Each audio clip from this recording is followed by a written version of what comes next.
Speaker.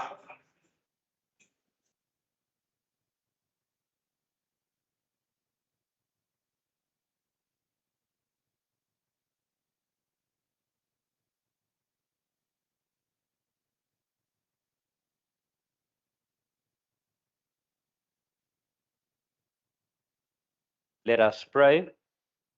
Almighty God, where you have called us to govern this province, we ask your help to make decisions and laws that will be just and that will promote the interests of the people.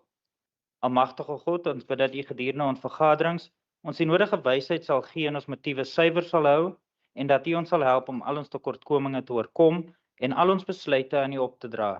Sikalela leswe leto na bantu balo, umusile ukulungu kwepondo leto, nkosi sikalela i Afrika, tina abantwana bayo, okela inkokeli zayo, yoniki upolo i Afrika. All this we beg in your holy name. Amen. Please be seated.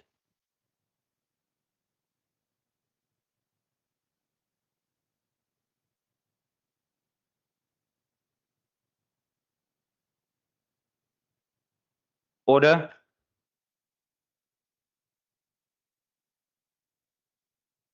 Order. Honourable members, I have to announce that due to the resignation of Ms. D. Stevens, a vacancy occurred in the representation of the Patriotic Alliance in the Western Cape Provincial Parliament.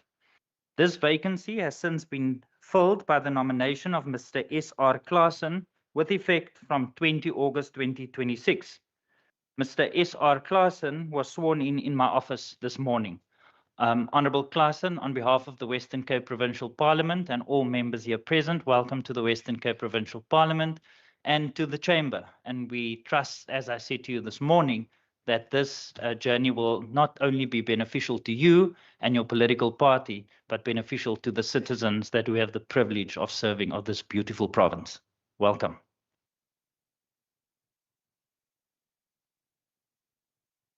And while we're on congratulations, I think it would be remiss of me not to congratulate the Minister of Social Development, Minister Kaiser Philander.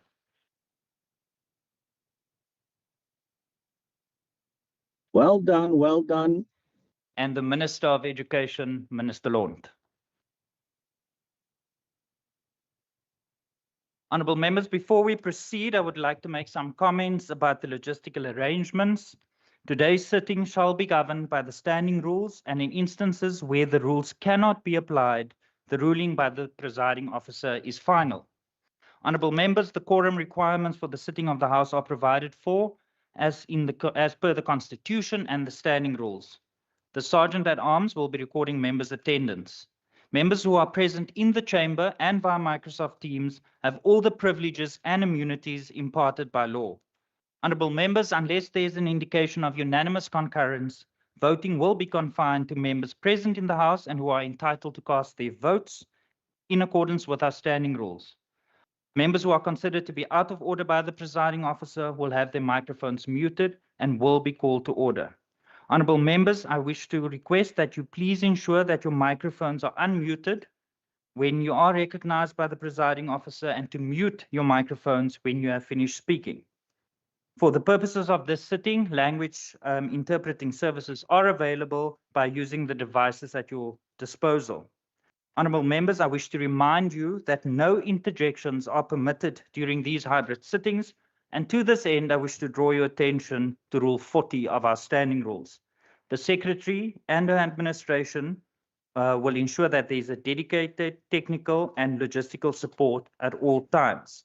Before we proceed to the business of the House, please allow me an opportunity to welcome all the guests in the gallery. Welcome to the Western Cape Provincial Parliament and welcome to the sitting today. I wish to remind the members in the gallery that you are more than welcome to the sitting, but you may not participate during the proceedings on the floor. With that being said, we will now proceed with the business of the House, and I recognize the Chief Whip. Good afternoon, Honourable Speaker. Honourable Speaker, I move that notwithstanding the provisions of Rule 21, that precedence be given to the subject for discussion in the name of Honourable Heron. I so move. Thank you very much. Honourable members, are there any objections to that motion being moved? No objections, agreed to. We will then proceed To the subject for debate, in the name of Honourable Heron, the provincial government's responsibility in addressing the Western Cape housing crisis, dismantling apartheid-era spatial planning, and tackling the affordability crisis, and the progress the province has made in meeting these objectives. I recognise the Honourable Heron. Thank you, Speaker. Speaker, the Concord's Tafelberg judgment did not tell this government anything it didn't already know. The judgment quotes the province's own assessment of spatial injustice in Cape Town. Exclusionary land markets militate against spatial integration of socioeconomic groups and limit affordable housing to well-located land. At the same time, government sits on well-located, underutilized land. In simpler terms, exclusionary land markets refers to an urban economy where the high financial value of well-located land automatically prices out low and middle income residents. In Cape Town, this market structure is not an accident or a product of supply and demand. It was deliberately engineered by this government's predecessors to lock the working class majority out of well-located urban areas. The court strongly emphasizes, however, that it is government and not the housing market that should be in charge of breaking down inherited spatial separations. It is not sufficient for the city to wipe its hands and claim that the scarcity and market value of land make the provision of housing difficult. The city cannot rely on land scarcity when it has a positive constitutional duty to address that scarcity. What the court is telling this government is stop using the fact that housing is expensive in well-located areas as an excuse to perpetuate apartheid spatial injustice. Stop using the excuse of a divided past to justify a divided future. Again, nothing the province didn't already know. This government adopted the Cape Town Central City Regeneration Program in 2010, specifically to investigate the feasibility of social housing on well-located public land, alongside a property development process to govern sales of public land. 16 years before the Tafelberg judgment, the DA government identified the exact problem the judgment addresses and wrote a plan to solve it. It saw the crisis, but did nothing. The court's findings simply put a judicial stamp on a decade and a half of inaction. Speaker, where you live matters. Location, the court was explicit, cannot be treated as incidental. It is a measure of whether access to land is equitable, and any government serious about redress has a constitutional duty to reverse the spatial injustice apartheid planning left behind. And that is not a new legal standard. It is the 2010 framework, the provincial mandate, restated by a court because the province chose not to act on it. But there's another question here, and it goes about how this government has conducted itself. For a decade, the province and the city stood and told us about their plans, glossy pipeline projects, feasibility studies, and mixed-use developments, always just over the horizon. For a decade, and for a decade, we believed them. But the Constitutional Court exposed what this was, not governance, but a decade-long alibi dressed up as policy. A government that presents plans as evidence of its good faith, while withholding implementation of the plan is not acting in good faith. The court went on to name the human cost of this government in action, and again, it's nothing that we don't already know. Spatial inequality condemns people who can least afford it to the highest travel costs for long-distance commutes. That was true before 2010, and it was true when Tafelberg was first argued. And if the province's own delivery figures are anything to go by, it's even more true now. Because here's what no progress actually looks like in numbers. In 2019 and 2020, the province delivered 8,038 B&G homes. By 2024, 2025, that number had collapsed to 3,046. That is not stagnation, it is active retreat. And over the same period, this government extended its decades-long record of having built zero affordable homes anywhere near the city centre. Active retreat that led to this government forfeiting 800 million rand in housing grants to National Treasury and other provinces over the past 2 financial years. Active retreat while protesting that the SHRA was withholding 2,400 housing opportunities, as if national government was some foreign hostile power sabotaging the Western Cape's good intentions. Also as if the DA does not sit in the GNU or on the national executive, as if a courageous and committed government cannot solve for that funding problem.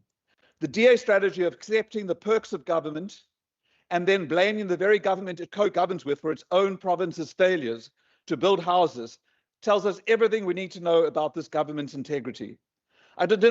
Speaker, I did not bring the subject for discussion to crow about the Concords confirming what we already know. I brought it because where you live matters, especially in this city that embodies and continues to embody the spatial planning of Honourable white Heron, your time has expired. Please conclude your sentence. spatial planning of white men wearing fedora and Homburg hats. Thank you. Thank you very much, Honourable Heron.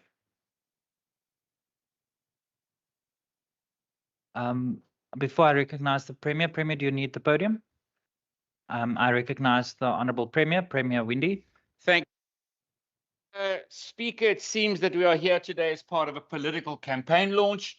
The Honourable Heron has announced his candidacy for the Mayor of Cape Town, and he has spent the last few weeks using this issue of housing as a campaign tool. But it is a very important issue. And I'm glad that the Honourable Heron has brought it to this debate here today. Because when one judges, not only by communications and TikToks, when one engages with the actual policy and the actual solutions, or the lack thereof, that each party proposes, there is only one conclusion. The Democratic Alliance and the only party in government with a solution that have made any changes in confronting this historical problem. Housing is one of the greatest challenges we face as South Africa and as a country. Apartheid separated our communities, residentially and from opportunities. The legacy of economic exclusion was deliberately engineered, and we all have a duty to address this past. In the Western Cape, the challenge is even more severe, in a large part due to the fact Honourable that Premier, please take your seat. from our own success. Honourable Premier, please take your seat. Honourable Ngensu, is that a point of order? Order. Honourable Ngensu, is that a point of order? I would like to establish from Premier Ping Socks whether is he prepared to take a question. Can I just remind you that it's all honourable members in the House? So if you want to pose to any member, then can you please address the member as an honourable member? I said Premier. No, you said Premier Pink Socks. No, I didn't So say that. yeah, you Okay. did say that. So honourable members, I'm not going to get into a debate with you, Honourable Ngensu. I'm asking you that we respect one another and we respect the decorum of the House. And I will ask the Premier if he's prepared to take a question. Speaker, Please take your seat. Speaker, Honourable member, please take your seat. Honourable Premier, are you prepared to take a question? Speaker, absolutely. But if I complete my speech in time and I still have a minute or so, I will gladly take a question. All right. So at this point, the Honourable Premier is not prepared to take a question, Honourable Ngensu. Is that a new point of order? no, Speaker, you made a statement to say the use of the pink socks was actually undermining the Premier. And where I stand is not, and the Premier can attest to that. He loves his pink socks. I'm not I going to, love my red socks. honourable members, I'm not going to entertain a dialogue on this. What I'm trying to get across to you, honourable member, is that we respect one another as honourable members in this House, and we respect the decorum of the House. For the With- record, Chair, the Speaker and the Premier and I have their own flavor of color of socks. Okay, and It's yes, me. and I order. understand. And order, and your favorite color of socks is not on the order paper for debate, and the citizens watching online is not interested in what your favorite color of socks or the Premier's favorite color of socks are, but that are listening to a very important matter that affects them. With that being said, Honourable Premier may continue. Thank you very much, Speaker. In the Western Cape, the challenge is even more severe, in a large part due to the fact that we suffer from our own success. In-migration continues as people flee collapsing provinces and municipalities towards the only province that continues to provide real growth, real opportunities, and real hope. This province in the last 5 years is responsible for 90% of all new jobs in our country. And while we cannot ignore our challenges around housing, we must also acknowledge that our situation is a consequence of this government's success in making the Western Cape the best run province in the nation. That is why Cape Town's average real property price has risen by 27% since 2010, while Johannesburg's has dropped by minus 21%. That is evident in this graph, which shows, Mr. Speaker, the percentage growth versus every other metro in South Africa. Every other metro, and you'll have a look at those other metros, are not controlled by the Democratic Alliance. Speaker, every other metro has shared the same downward trend. Why? People seek a better life.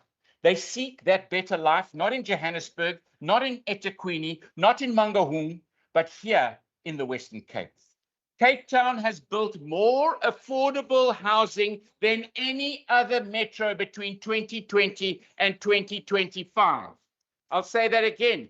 Cape Town has built, and this is from the National Minister of Human Settlements, Cape Town sitting at 202,070 units. The next is Joburg at 179. The Honourable Heron, I would like him to ask to tell me how his MMC of spatial planning is responsible for Tshwane with only 117,000, and how they are affecting the change that he spoke about in his initial opening remarks in this debate. Cape Town has built more affordable housing than any other metro between 2020 and 2025, and the private sector also invests on top of this housing budget. 5 billion in building more than 3,000 new housing units in the city centre since the pandemic. And if anybody wants to clarify, go and read this State of Cape Town Central City report and go to the housing component, which talks about residential property trends. It really reads quite amazingly well, especially when it deals with the affordable housing question, which is the main question risen here by the Honourable Heron. It talks about Leo Loop. It talks about Founders Garden. It talks about the municipal parking lot proposal. It talks about the average age of people who are buying into this market. It looks at the new residential, 22 new residential buildings. That's the 3,260 units. And it'll talk about rentals. You can rent from with the different prices on rentals. I'm not going to go into all of it, but I think what really stood out for me was, and this is for purchasing property, if you look at the median price for sectional title properties in 2025, it was 1.95 million. In 2026, it's dropped to 1.86 million. Why? Because there's an increase in supply, and supply and demand definitely does matter. And the proof is in the pudding. You can see it in the data. And of course, the scale of the collapse in other provinces is such that demand continues to rise. If people continue to flock to our province and all of our other economic opportunities is centralized on a thin piece of land between the mountain and the sea, we cannot hope to succeed. This provincial government has provided more than 40,000 homes and housing opportunities since 2019, and we need to do more. Absolutely. And we also need to perhaps do more differently. And that is exactly what Minister Simmers in his department is busy landing. Some of the opposition think that endless density is the answer, and that we simply fill the Cape Town CBD with more and more state-built apartments, and that our problem will then disappear. Speaker, we need to rethink our entire model of housing. We need integrated mixed-use development that allows residents to work and live and play in diversified economic centers, and that allows them to access real opportunities, either where they live or through connections of integrated public transport networks. That's why we have a mobility department. Developments like Conradi, Leeuloop, Founders Garden, these represent the total rethink of how to do affordable housing and how the opportunities can be created when we come up with the smartest possible use of our resources. That is the critical component. Imagine what we could do with more. Imagine if members of this House came together with us to ask national government to let us revitalize District 6 or any number of national government controlled pieces of land that would make real impact on addressing apartheid's legacy. Imagine if this whole parliament passed a motion that said every political party in this house supports 6 at 6. What I mean by that? Honorable Premier, your time has expired. Please conclude with your sentence. Thank you very much. I now recognize the Honorable Lekker. Order members, there's a member on the floor, Honorable Lekker. I just get an indication if Honorable Lekker is online. Yes, I'm online, Speaker. Okay, I can hear you now. Honorable Lekker, over to you. Thank you, Speaker. The people of the Western Cape have waited long enough. They have waited for housing opportunities. They've waited for well-located affordable housing. They have waited for meaningful spatial transformation, and they have waited for a provincial government that will match its rhetoric delivery. Today, we must speak honestly about the housing crisis facing the Western Cape. According to the Western Cape government's own housing demand database, approximately 697,000 households are currently registered for housing assistance in the province. Of these, approximately 440,000 households in the city of Cape Town alone. Between 2022 and 2025, housing demand has increased by 14.6%, indicating that the housing crisis is worsening faster than government intervention are reducing it. Municipalities across the Western Cape continue to report very large housing waiting lists. During a South African Human Rights Commission engagement in February 2025, municipalities indicated that the demand significantly exceeds the supply, while some municipalities are still allocating housing opportunities to applicants who registered in the late 1990s and early 2000s. Put differently, nearly 700,000 families are waiting for the opportunity to access adequate housing, while spatial inequality continues to separate many residents from jobs, schools, healthcare facilities, and economic opportunities. Reported delivery figures declined from approximately 8,038 units in 2019 to 2020 to about 346 units in 2024-2025 financial year. These are not just numbers. They represent families living in overcrowded conditions. They represent young people who cannot afford to live near places of work.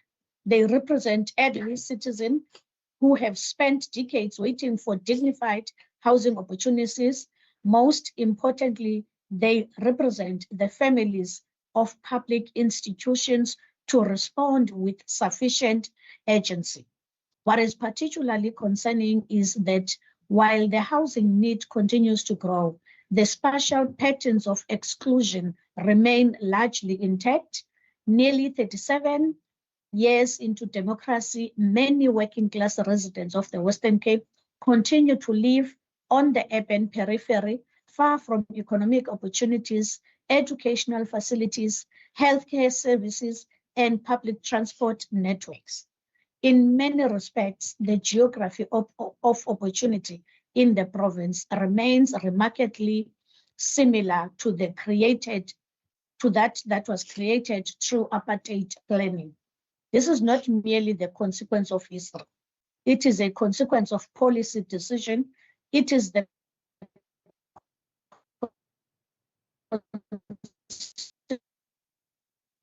Honorable Lekker, just for the record, priorities. we can't hear you. Can I just ask that the table staff please just stop the time? Honorable Lekker, can you hear us?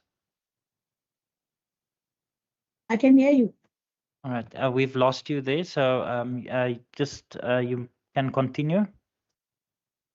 All right. The Constitutional Court recently delivered a powerful reminder of these obligations when it found that both the Western Cape government and the city of Cape Town had failed in their constitutional responsibilities regarding affordable housing and efforts to redress spatial apartheid planning. in well-located parts of Cape Town. The court highlighted the continuing exclusion of lower-income households from areas of economic opportunities and demanded accountability. The judgment was more than a legal ruling. It was an indictment of a development model that has too often prioritized market interests over social justice. It was acknowledgement that spatial apartheid remains alive in Cape Town and across many parts of the Western Cape. The tragedy of the Western Cape housing crisis is not simply one of numbers. It is also a story of missed opportunities.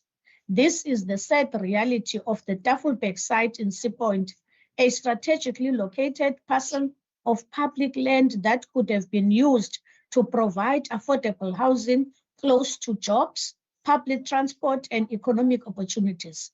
Instead, the site was sold, triggering almost a decade of legal battles. In 2026, the Constitutional Court ruled that the Western Cape government and the City of Cape Town had failed to fulfill their constitutional obligation to provide affordable housing and had failed adequately to address apartheid-era spatial inequality. The ConCourt found that the disposal of the site perpetuated exclusion rather than transformation.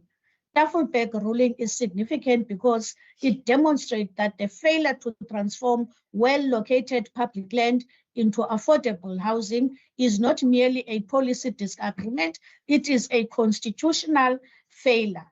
The Western Cape government has for many years spoken about inclusionary housing and spatial integrating, yet while policy documents acknowledge the need to redress apartheid spatial plan, hundreds of thousands of households remain on waiting lists and many lower income residents continue to be pushed away from the center opportunity.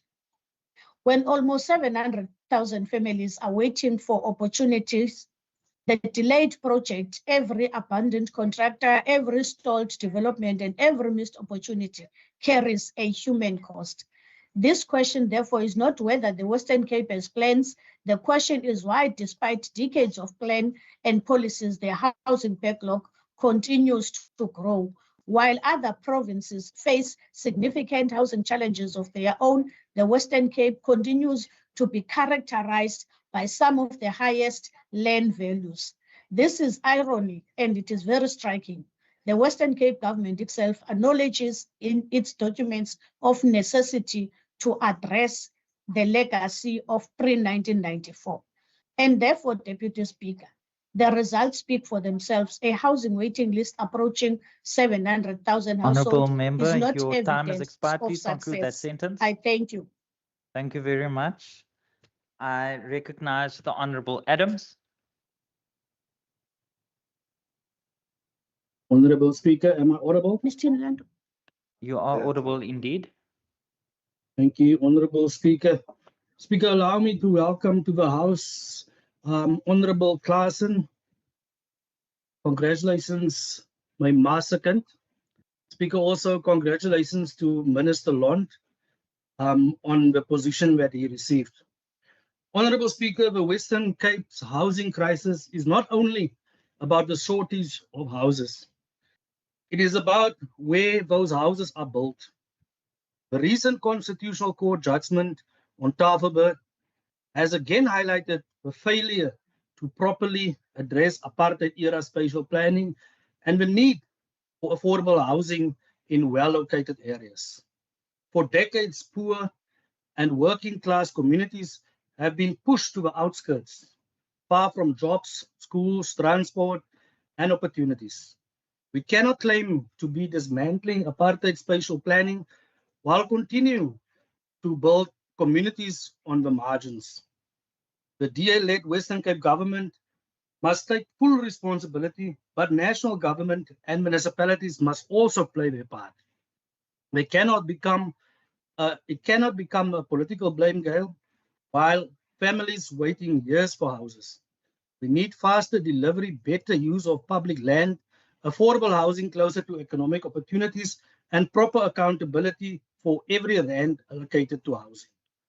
Honorable Speaker, housing is not simply about giving someone a house. It is about giving people a place from which they can access opportunity. The Constitutional Court has now made the obligation clear.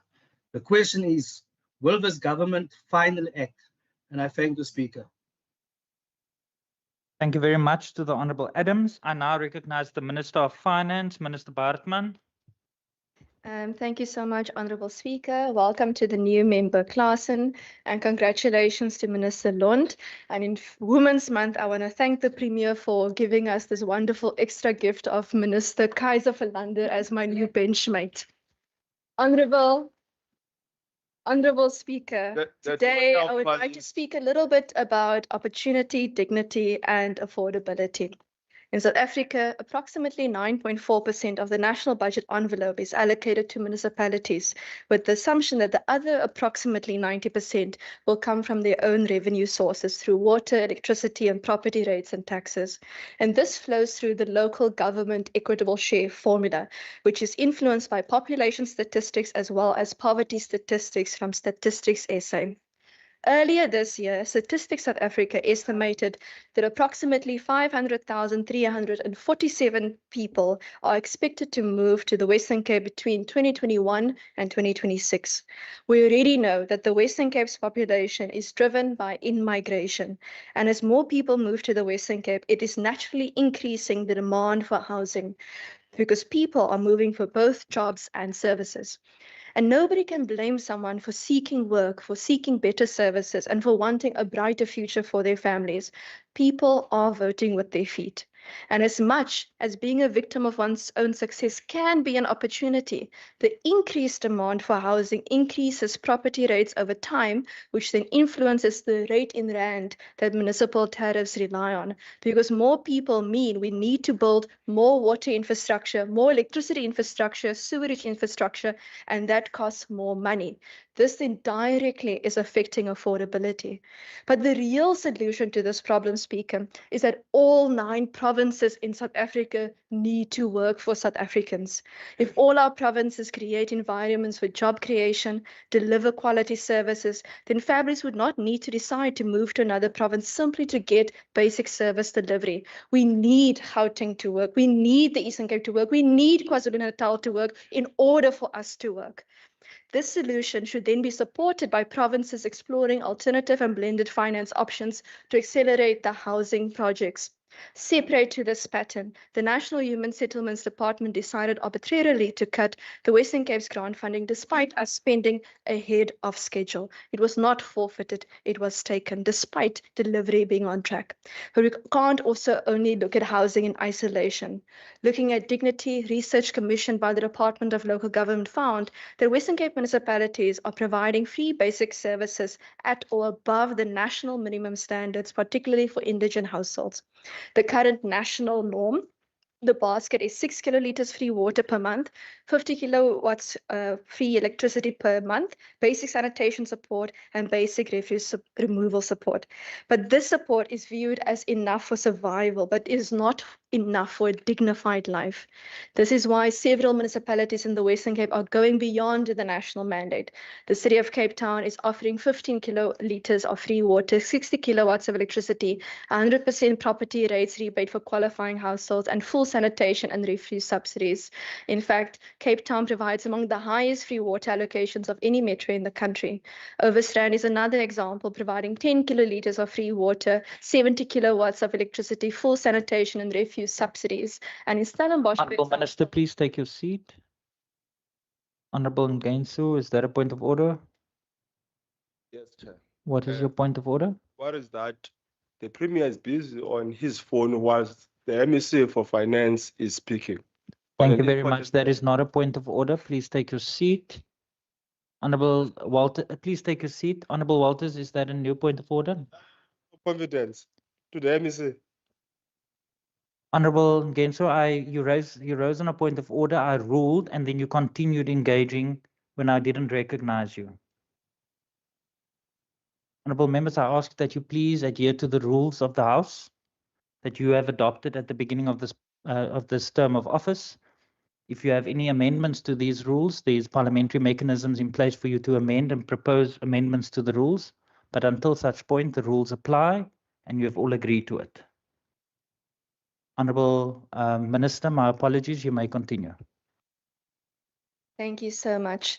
Overstrand is another example, providing 10 kilolitres of free water, 70 kilo units of electricity, full sanitation and refuse subsidies. And in Stellenbosch, as an example, electricity support is double the national minimum at 100 kilowatts per hour free electricity. The DA is fighting for this change at a national Honourable level. Minister, please take your seat. Honourable Leader of the Opposition, is that a point of order? I want to know whether the Honourable MEC for Finance is willing to take a question about Tiabat. Please take your seat. Please do not pose your question. That is unparliamentary. Honourable Leader of the Opposition, I think you are well aware when we about the rules, and you allow the opportunity to ask if the person is or the member is prepared to take a question. You do not use that opportunity to, in fact, pose your question.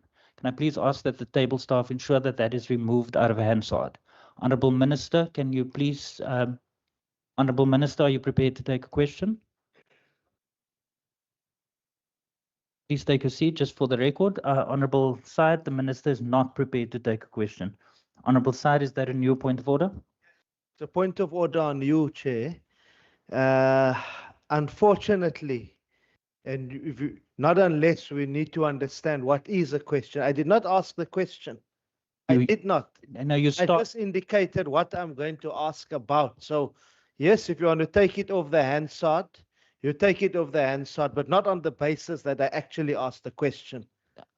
I was saying Syed, what question I'm going to ask about. Thank you. yes. So can I just for the record ask that the comment about Theewaterskloof be removed from the Hansard? Honourable Minister, order, Honourable Syed, order members. Honourable Mgensu, is that a point of order? Order. Order. Honourable Mgensu. No, thank you very much, Speaker. No, one is to be interested as to why are you so concerned about, itching when you talk about TWK. No, I'm not. I'm applying the rules. So can you please take a seat? Certainly, you have never done this throughout. No, I have Certainly done so. today- I have done so. I have done so. I'm being consistent in applying the rules. Honourable Minister, you may continue. Thank you so much, Speaker. The DA is fighting for this change at a national level because no person can honestly say that they can live off 50 kilowatts of electricity and 6 kilowatts of water in a dignified manner. So we need to completely change the local government financial model at a national level, and the DA is fighting for this. Affordability, Speaker, in addition, we need to address affordability in our country in municipal tariffs, because if we are honest about the fact that households are currently absorbing the impact of electricity price increases approved by NERSA. For 2025-26, for example, Eskom tariffs increased by more than 12% for direct customers, with municipal bulk purchases increasing by more than 11%. These increases ultimately find their way into household budgets, and this is why the Western Cape Province and our DA-governed municipalities are committed to diversifying our energy mix so that our residents can have cheaper electricity. The DA will continue fighting for affordability, for dignity and opportunity, and we can only do it if residents help us by also voting for affordability, opportunity and dignity as well. I thank you. Thank you very much to the Honourable Minister. Your time has also expired. I now recognise the Honourable Kasim. Speaker, the EFF rises today to confront a painful truth that the Western Cape housing crisis is not just a technical failure, but rather a structural continuation of apartheid spatial planning, exclusionary land ownership and a deeply unequal property market. We must begin by stating clearly that the Western Cape government cannot claim success in housing delivery while thousands of working class and poor people remain trapped in informal settlements, backyard dwellings, and far-flung outer areas of this province. Speaker, these conditions are not accidental, but rather the direct outcome of policy choices that continue to reproduce spatial apartheid under a democratic dispensation. Speaker, housing is a constitutional responsibility shared between both national and provincial government, with municipalities playing a key implementation role. But the Western Cape government cannot wash its hands of responsibility as it has significant powers in planning. Speaker, the Western Cape government has significant powers in land release, budgeting, coordination, and creating the conditions for affordable housing. And to suggest otherwise, Speaker, is political evasion. The province must be held accountable for whether it is using its powers to transform space or to preserve inequality. Speaker, the question is, are working class people being brought closer to economic opportunities or are they being pushed further away from it? Because if we are to be honest with ourselves, the answer is deeply troubling. The Cape Flats and many other settlements continue to carry the burden of poverty, while well-located land near the CBD and economic hubs remain largely inaccessible to the majority. Speaker, this is not transformation. This is the maintenance of apartheid geography with modern administration language. We have seen this contradiction many times, like the Tafelberg case, where public land that could have been used for social and affordable housing, but was instead preserved within an exclusionary property logic. But the crisis is not only about land, Speaker, it is also about affordability. We must reject the narrow and misleading idea that housing delivery is simply about the number of units being built. Speaker, a house that a family cannot afford to live in or that forces them to spend most of their income on transport is not real progress. Housing is not a commodity, Speaker, it's a human right and a pillar of economic freedom. Just as land is not an asset, Speaker, it is the foundation of dignity, equality, and justice. Speaker, until the working class people can live close to jobs, schools, transport, and public services, the apartheid city remains intact. It may have changed its language, Speaker, but not its structure. And this de-elite Western Cape government is merely managing the continued legacy of apartheid spatial planning in the Western Cape. To conclude, Speaker, the EFF therefore demands the urgent release of well-located public land for affordable and social housing, especially near transport corridors, employment opportunities, schools, and healthcare facilities, because anything less, Speaker, is simply the continuation of spatial injustice. Thank you very much, Honorable Kasim. I now recognize the Akhbara Michaels. Can I just get an indication? Do you need the podium? No, it's all right, Speaker. Thank you. Thank you very much. Honorable Speaker, today we confront a painful truth. The Western Cape's housing crisis is not accidental. It is the direct result of the Democratic Alliance government that has failed constitutionally, morally, structurally, to dismantle apartheid spatial planning. Instead of transformation, the DA has entrenched exclusion. Just weeks ago, the public protector released a damning report confirming systematic governance failures in DA-run communities, from non-functional sewer systems, unsafe clinics, broken lighting, and unconstitutional failures in municipal housing delivery. These are not political claims. They are findings of a Chapter 9 institution after a 4-year investigation.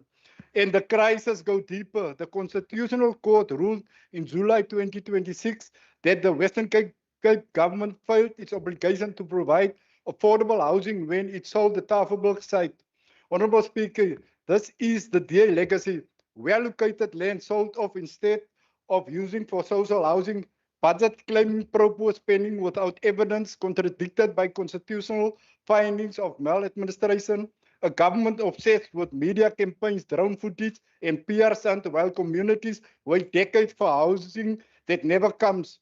The DA has mastered the smoke and mirror governance, glossy announcements, ribbon cuttings, while the real Western Cape remains divided into 2 provinces, one served and one abandoned. Well, okay, the National Colour Congress rejects this deception. We demand a Western Cape where well-located land is prioritized for affordable and mixed income housing, not sold to private interests. Apartheid spatial planning is dismantled through measurable, equitable investment, Housing delivery is transparent, accountable, and community-driven. Youth, working families, and the poor gain real access to opportunity, not dear. Honorable Michaels, your time has expired. Please conclude that Thank you, sentence. Speaker. Thank you very much. Thank you very much. Order members, there's the next member is Honorable Bryant on the virtual platform. Honorable Bryant. Thank you, Speaker. Speaker, if this House is serious about improving access to more affordable housing, then we have to move beyond petty political point scoring and ask whether our policies, our planning systems, and our governance arrangements actually are capable of changing people's lives. For many years, we've heard from the ANC's national government about their grand ambition to build a house for every South African. But we have to ask whether this is realistically possible under the current national policy framework. A national government has shown that it has been unable to implement that ambition objectively, sustainably, or at the scale required. For 3 decades, the ANC-led government has developed housing policies that have often been unrealistic and increasingly difficult to implement. The problem is not necessarily that we don't know what needs to be done. The problem is whether governments, be those national, provincial, or local, have the fiscal resources, the institutional capacity, and the effective planning systems to implement existing policies. There are millions of South Africans living below the poverty line, many without any stable employment and without the financial means to purchase a home. No government, regardless of how well-intentioned it may be, can sustainably provide a fully subsidized home to every person who needs one.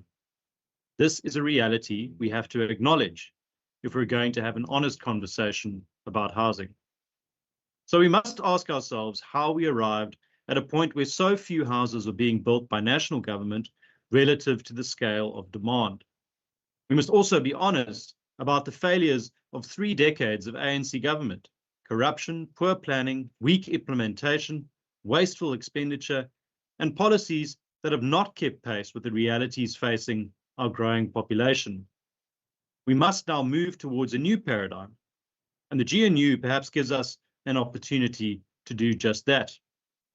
National Treasury has acknowledged the enormous economic damage suffered by South Africa during the decade of state capture, while years of weak growth and rising debt place severe pressure on the national fiscus.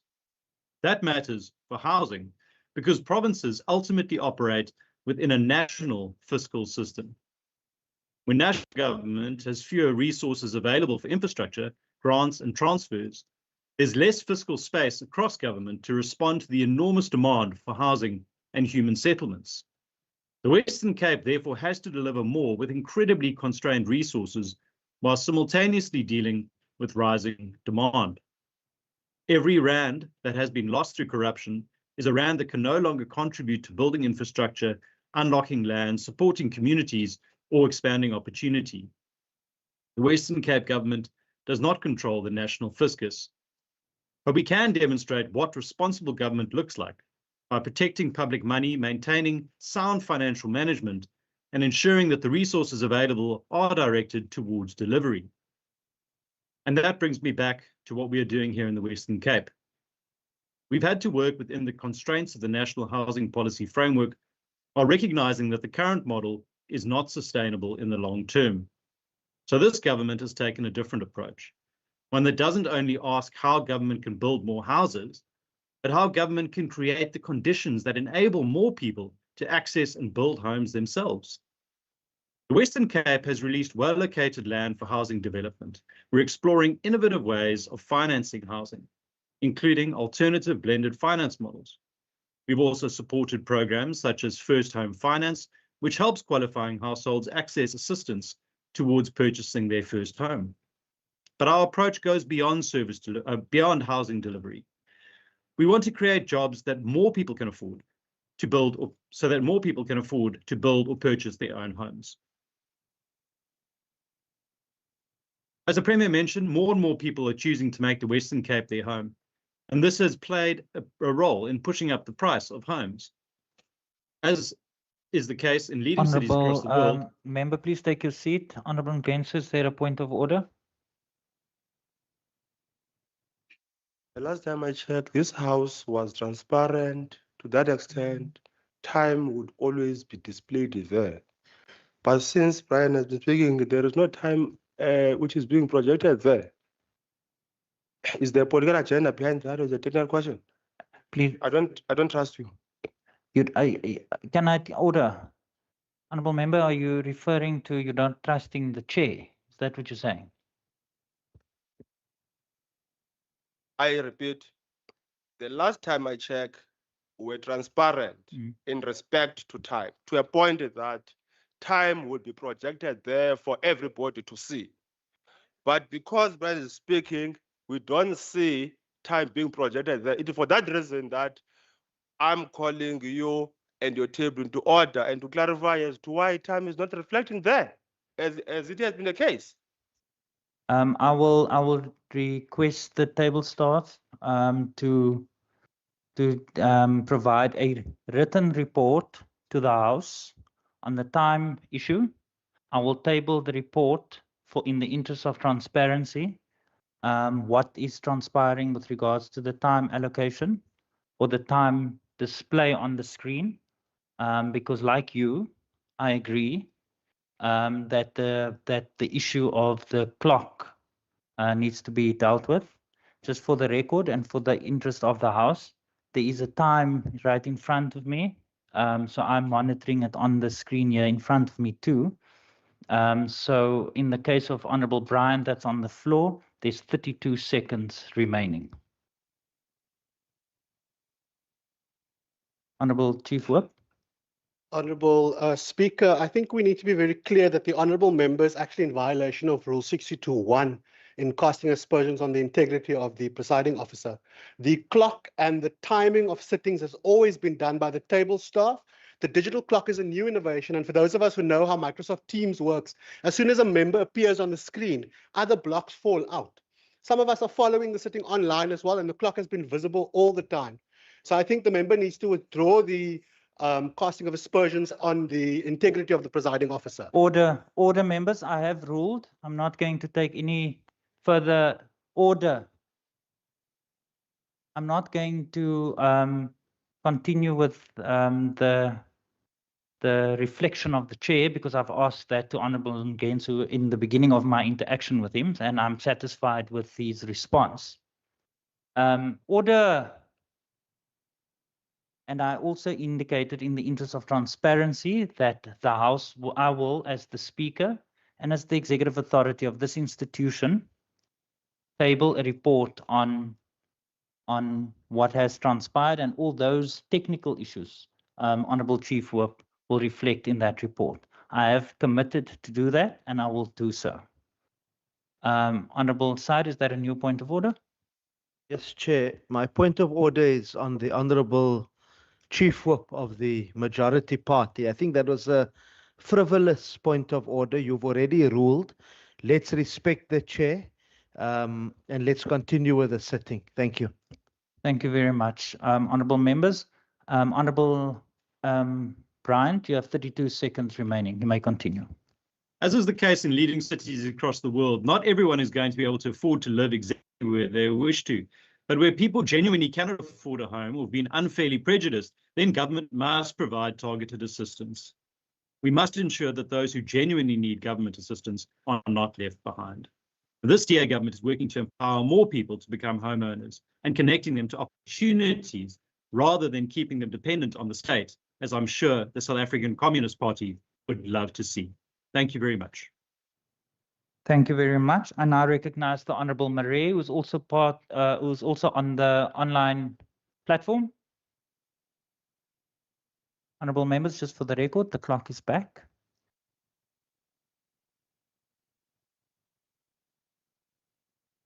Thank you, Honourable Speaker.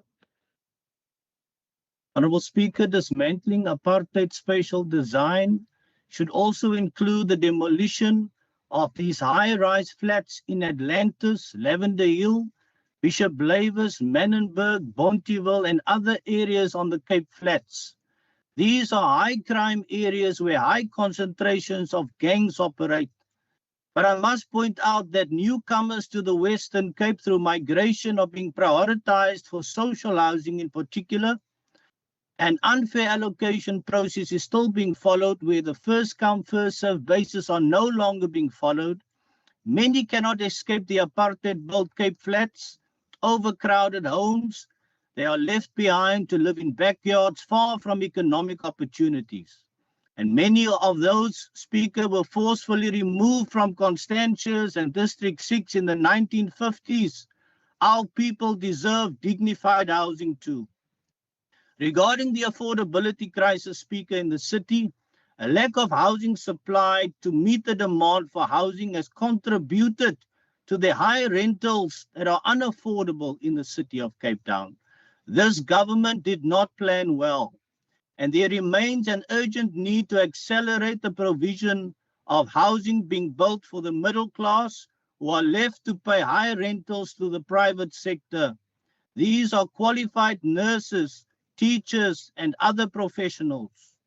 The national and provincial government, in which the DA holds a national portfolio of public works and infrastructure, as well as the Western Cape Department under the DA, must address this through better planning and a revised funding model. Now, Speaker, on the Cape Flats, there are many qualified builders and artisans who have expertise of building their own houses. And this should form part of the plot and plan program that I hope the minister will consider. Honourable where Maria, they your could time has offer their expired. Please labour, conclude your sentence. where they could offer their labor at no cost. Speaker, I would just like to end off by saying the Thank you affordability very much. problem Your time has expired. That's a must new be addressed sentence. by this government Honourable as an member, your urgent time has priority. expired. Thank you. I now recognize Thank the you, Honourable Speaker. Brinkhuis. Thank you, Honorable Speaker. Honorable Speaker, Bismillah ar-Rahman ar-Rahim.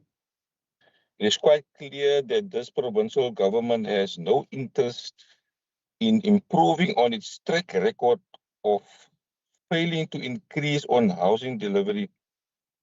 The Western Cape has a housing backlog of more than 600,000 units. And for the 2024-2025 financial year, delivered less homes than the previous financial year. This failure to spend the budget for housing has led to a loss of more than 500 million in housing funding for the past 2 financial years. The DA-run province does not care about the well-being of the thousands of residents facing long waiting lists and rather return more than 800 million rand in unspent funds to the National Department of Human Settlements.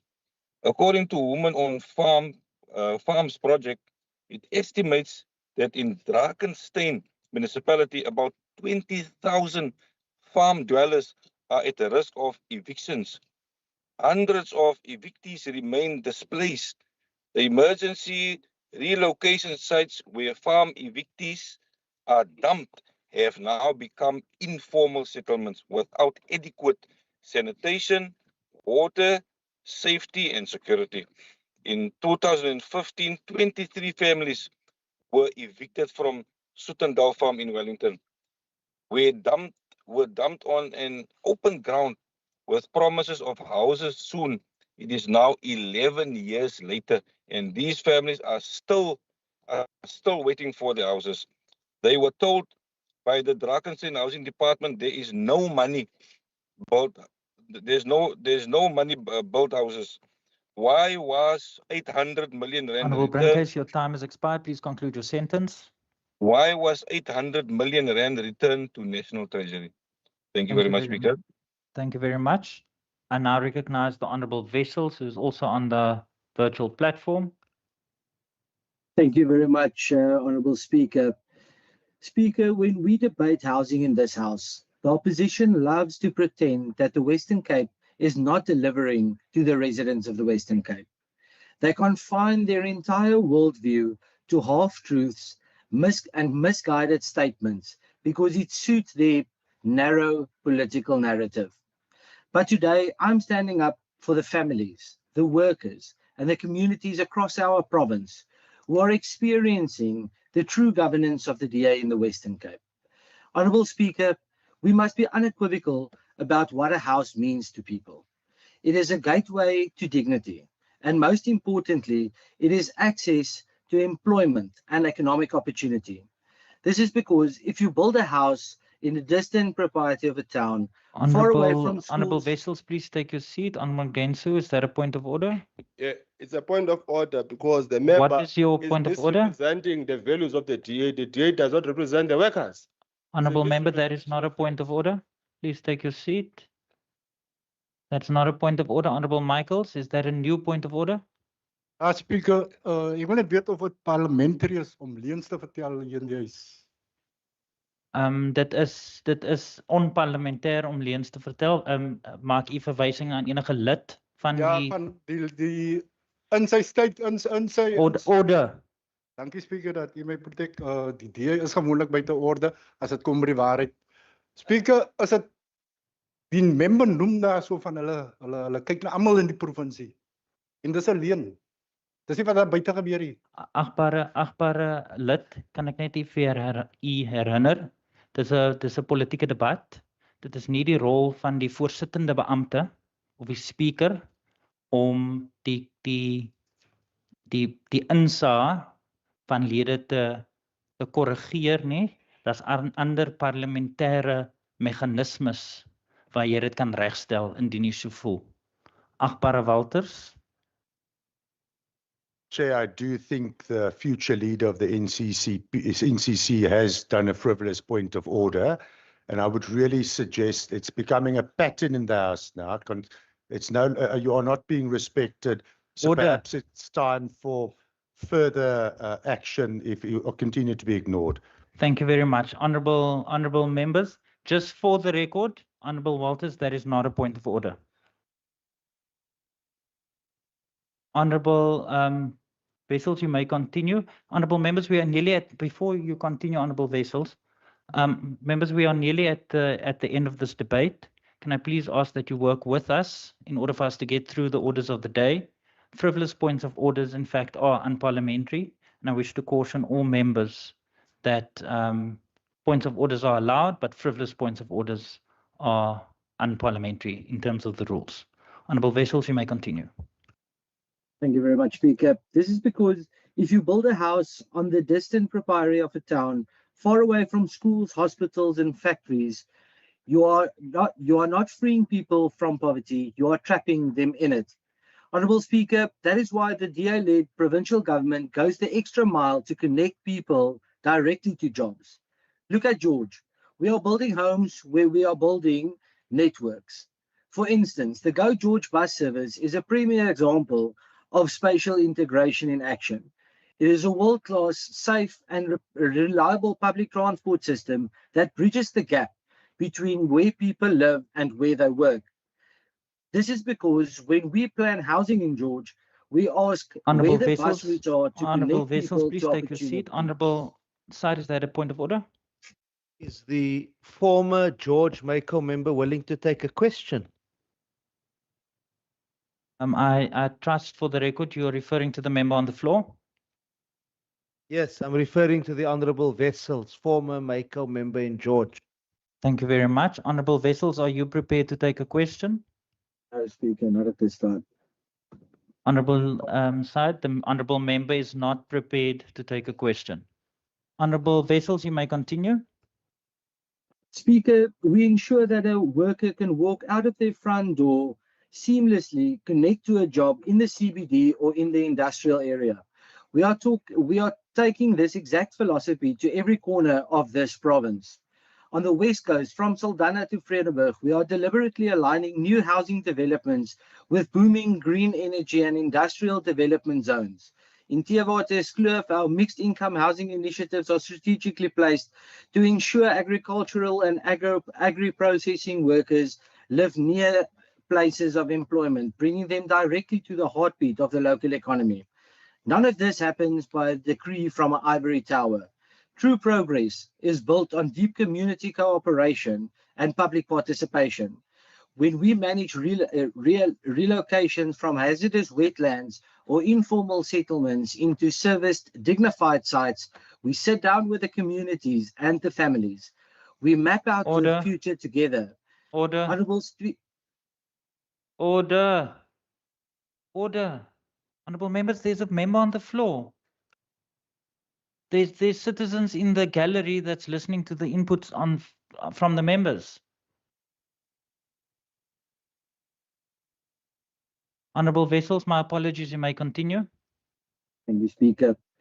Speaker, the housing units delivered across the municipalities, including Cape Town, Overstrand, Swellendam, George, Hessequa, Knysna, Mossel Bay, Oudtshoorn, Berg River, Matsikama, and Swartland.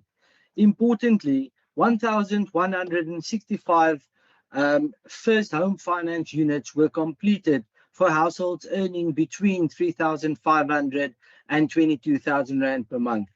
And because our communities value this hard-earned progress, we are seeing courageous and powerful shift. Law-abiding residents are actively standing up in resistance against illegal land invasions. They know the truth. When syndicates orchestrate illegal land grabs, they jump in the queue. They disrupt bulk infrastructure. They stall environmental approvals. They destroy planned housing delivery for the elderly and the vulnerable who have been waiting patiently on the database for years. Our people are saying, not in our communities and not at the expense of our children's future. Honourable Speaker, a further 1,358 service sites were delivered, while informal settlements upgrading continued through 44 projects across this province. But while we build and upgrade, the political opportunists seek to destroy. Let us talk about the Patriotic Alliance and the Good Party. They talk big on social media and play on people's desperation. But what happens when they get the keys to power? It's a total unmitigated disaster. Look at Beaufort West. Look at Knysna, where the chaotic coalition involving PA and Good has dragged a world-class coastal town to its knees, leaving trash rotting in the streets and water systems failing. They don't deliver houses. They deliver utter dysfunction. And I want to issue a direct challenge here today to the opposition parties in this House. They love to stand on this podium and lecture the DA about housing. What have you done? What have your party done to alleviate the problem of housing in the Western Cape? Good had a golden opportunity in Oudtshoorn, but Honourable they Vessels, your decided. time has expired. Please conclude your sentence. But they Good had a golden opportunity to Order. dismantle corruption. Thank you But very they much, Honourable decided to Vessels. make Your time a is up. political U-turn Order. in Your 48 time has hours. expired. Thank you very much. Honourable order. Honourable Syed, the point of order. Yeah, more point of order and an invitation. I want to invite the Honourable Vessels, when the next sitting happens and is in person, to sit on our side of the House. Not to join the ANC, but sit here because he sees himself. No, because he views Order. himself as if he's an opposition party member. Order. He wants to ask the opposition questions. He doesn't understand oversight. I'm shocked that the chair of human settlements doesn't Order. understand the basics of oversight. Thank you, Chair. Thank you very much. Honourable members, just for the record, that is not a point of order, Honourable Syed. And just for the record, there is no chairperson of human settlements. It's the Department of Infrastructure. So there's a standing committee on infrastructure, just for the record. Order. No, honourable members, it is not it's not a joke. It is because there's citizens that is listening to what's happening on the floor. Honourable Syed. No, Chairperson and Honourable Speaker, thank you very much for correcting me. I appreciate that, because now citizens can know that this government doesn't take human settlements seriously. They reduce it. It's infrastructure, and human settlements is a desk there. Thank you. Hence, you have a committee named after infrastructure, not human settlements. Thank you very much. Order, honourable members. Order. As indicated, there is the Standing Committee on Infrastructure for the citizens in the gallery. I recognize the Honourable Christians. Thank you, Speaker. Speaker, housing is not merely a roof over one's head, but it's about dignity, it's about security, family stability, and opportunity. Speaker, the Western Cape housing crisis is not simply a matter of insufficient houses. It is about affordability, it's about access and spatial justice. Decades after the end of apartheid, our communities remain divided by geography. Many poor families still live far away from economic opportunities, quality education, healthcare, and reliable public transport. The ACDP recognizes that this government has important responsibility to work with municipalities and national government to accelerate housing delivery and to release well-located land and promote integrated human settlements. Mr. Speaker, however, progress must be ultimately measured by whether ordinary families can live in a safe, decent, and affordable homes in areas where government can build sustainable homes. Speaker, affordability is also a major problem because we can speak about housing, but many people are unemployed. So when they move into the house, they cannot afford the house. So housing and unemployment, if people's unemployed, we know that there is now a rule in place, a policy in place, that people must stay in their homes for 8 years before they can sell because people just sold their houses. So jobs is important. When we speak about housing, we must also speak about Honorable employment. Christians, Thank you, your time Speaker. has expired. Honorable Nkondlo, do you need the podium? Order. Honorable Nkondlo, before I recognize you, the podium is on its way, and then I will recognize you.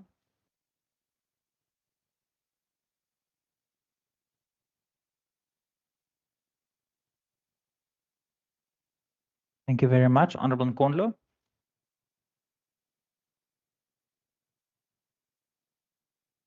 Thank you, Speaker.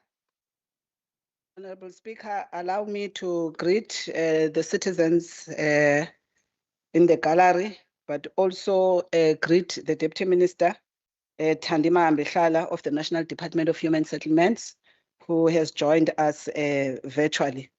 The very same department that the Provincial Department of Infrastructure, when it argues and makes claims and accusations of not getting budget, it does not communicate to a National Department of Infrastructure, but a Department of Human Settlements. So there is a correlation, and that must be explained so that, again, citizens are not confused. Speaker, the housing crisis in the province is not simply a social crisis. It is an economic crisis and one that carries a growing cost for households, workers, businesses, municipalities, and the provincial economy. For decades, apartheid spatial planning deliberately located working class and poor communities far from economic centers.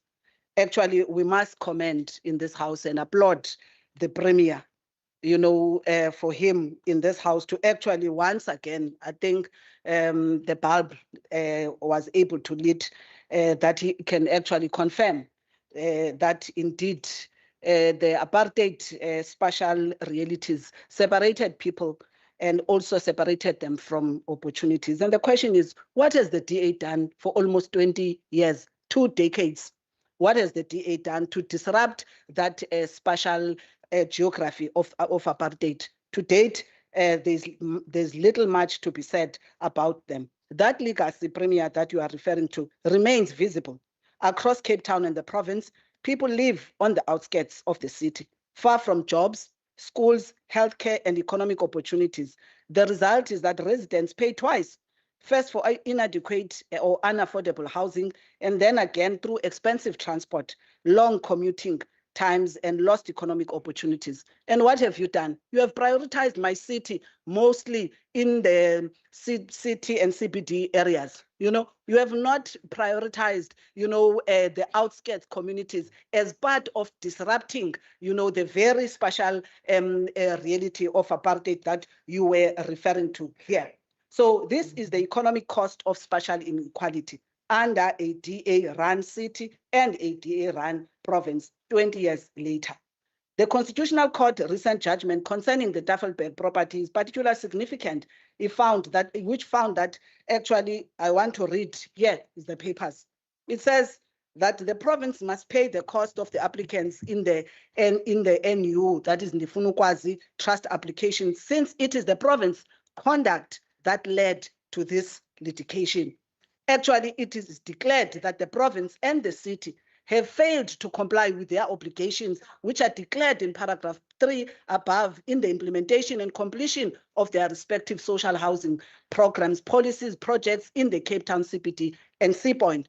That was the court, the Constitutional Court saying. So when you boast about things that are happening, you don't mention this, that actually the court has ordered you, and you must tell us, fortunately, Minister Simmers is coming after me. Maybe you must tell us how far is he, and how far is the province having paid those costs, and how far are you with the report that you said, according to this order, within 3 months of the date of the order, you must submit, of clear plans. You must indicate to this House that when are you submitting that to the Constitutional Court.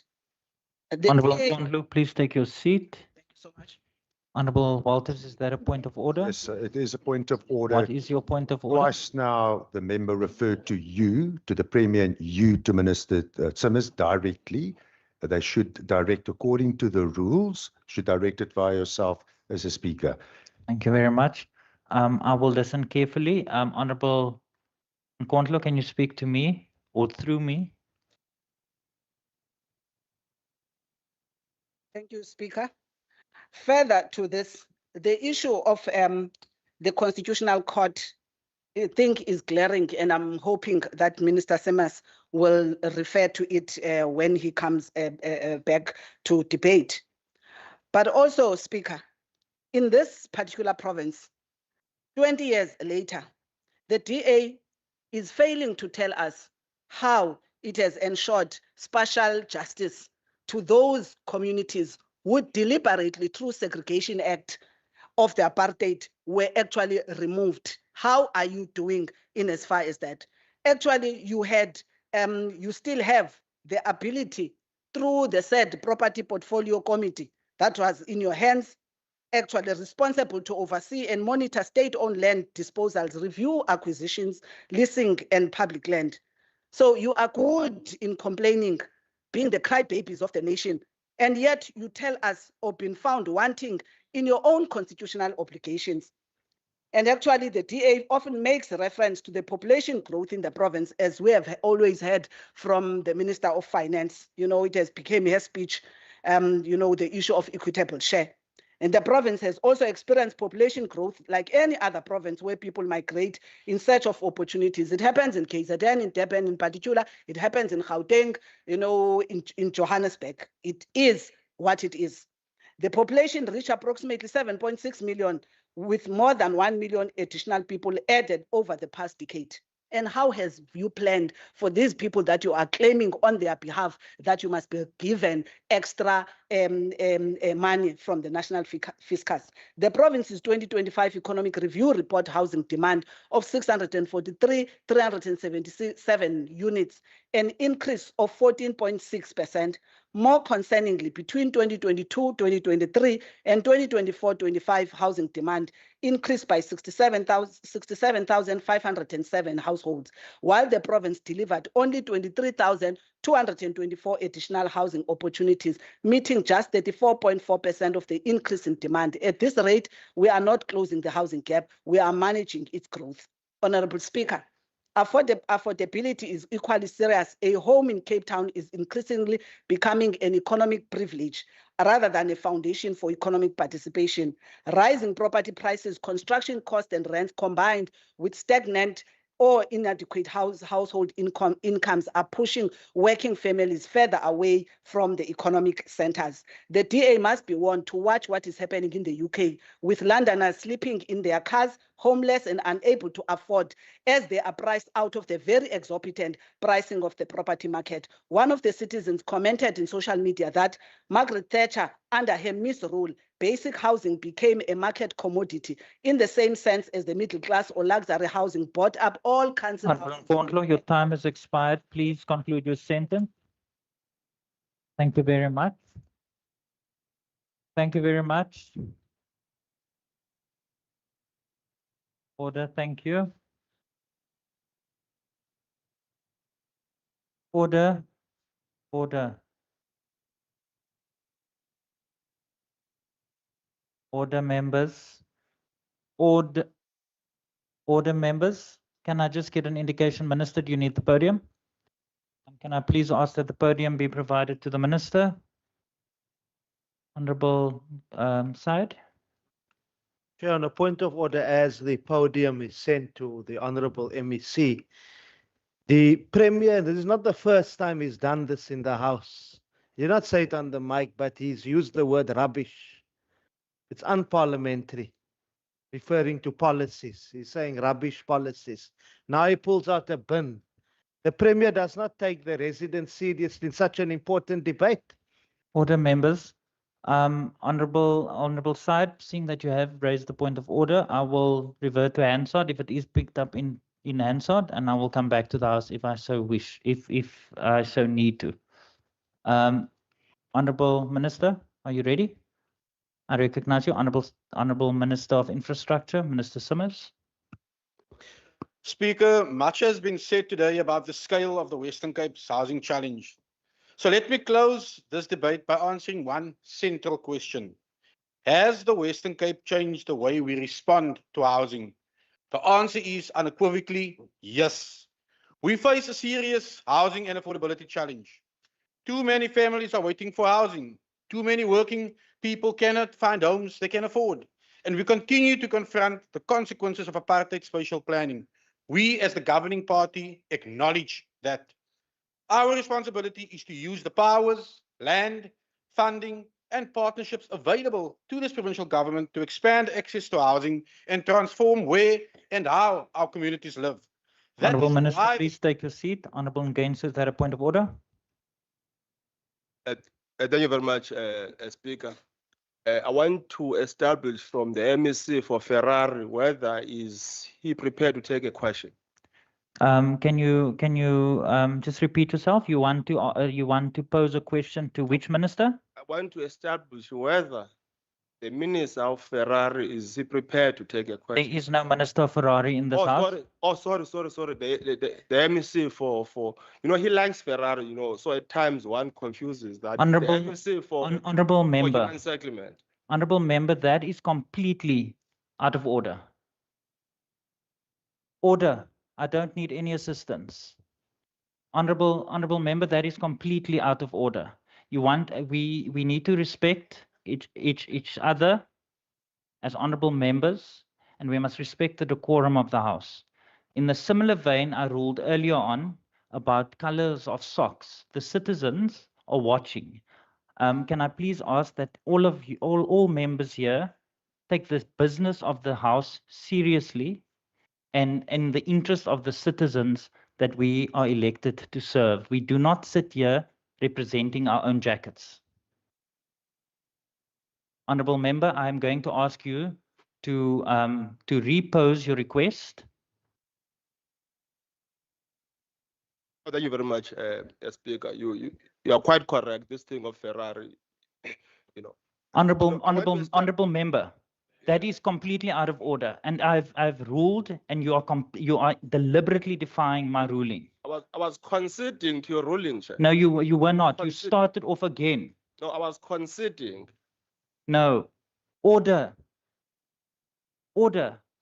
The same way I respect members on the floor, I expect to be respected as a member.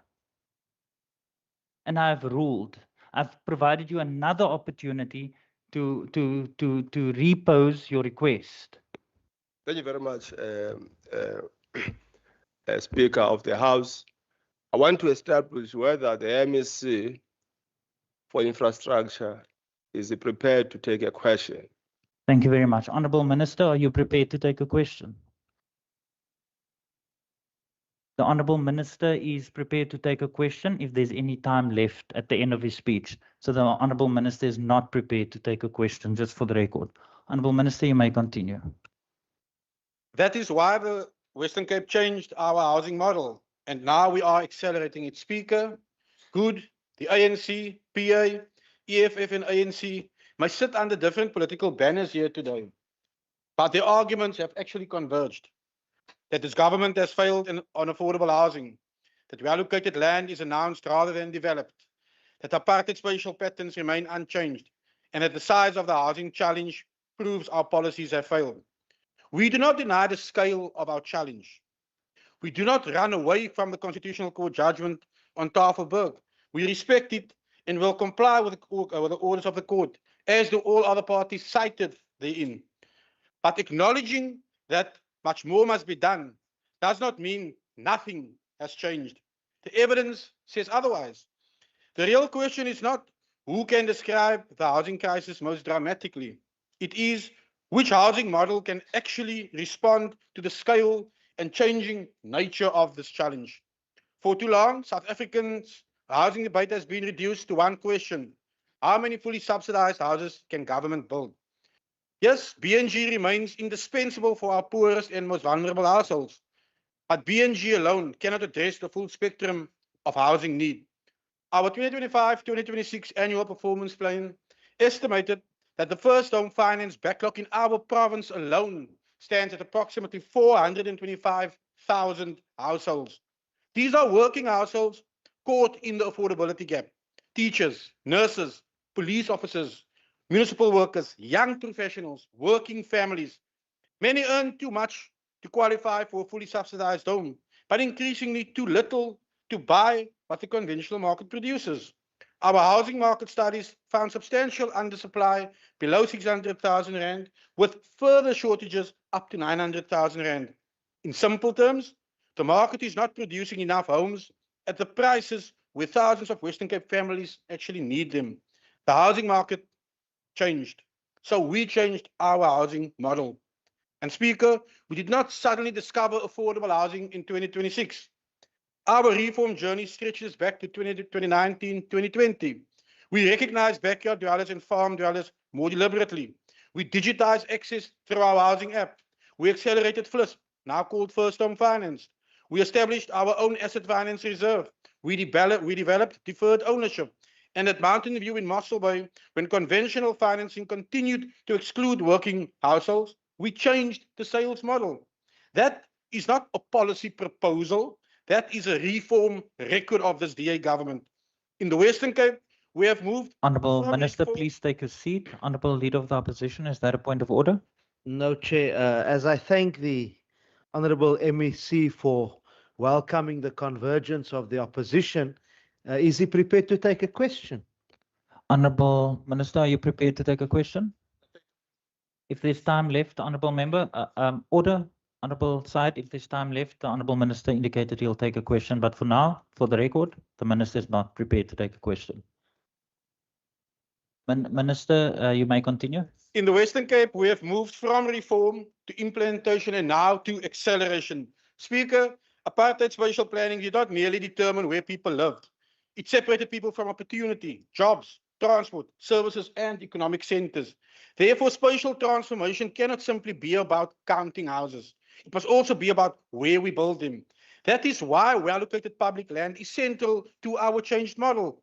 We have Leeuwloop, Founders Garden, Prestwich. At Conradi Park, we're already showing the demonstration of our DA policy, where we have developed 1,091 social housing units so far, 320 first home finance, and 230 open market units sold so far. This is about mixed income communities, cross-subsidization, leveraging public land and private investment, and bringing people closer to jobs, transport, and opportunity. That is spatial transformation in practice.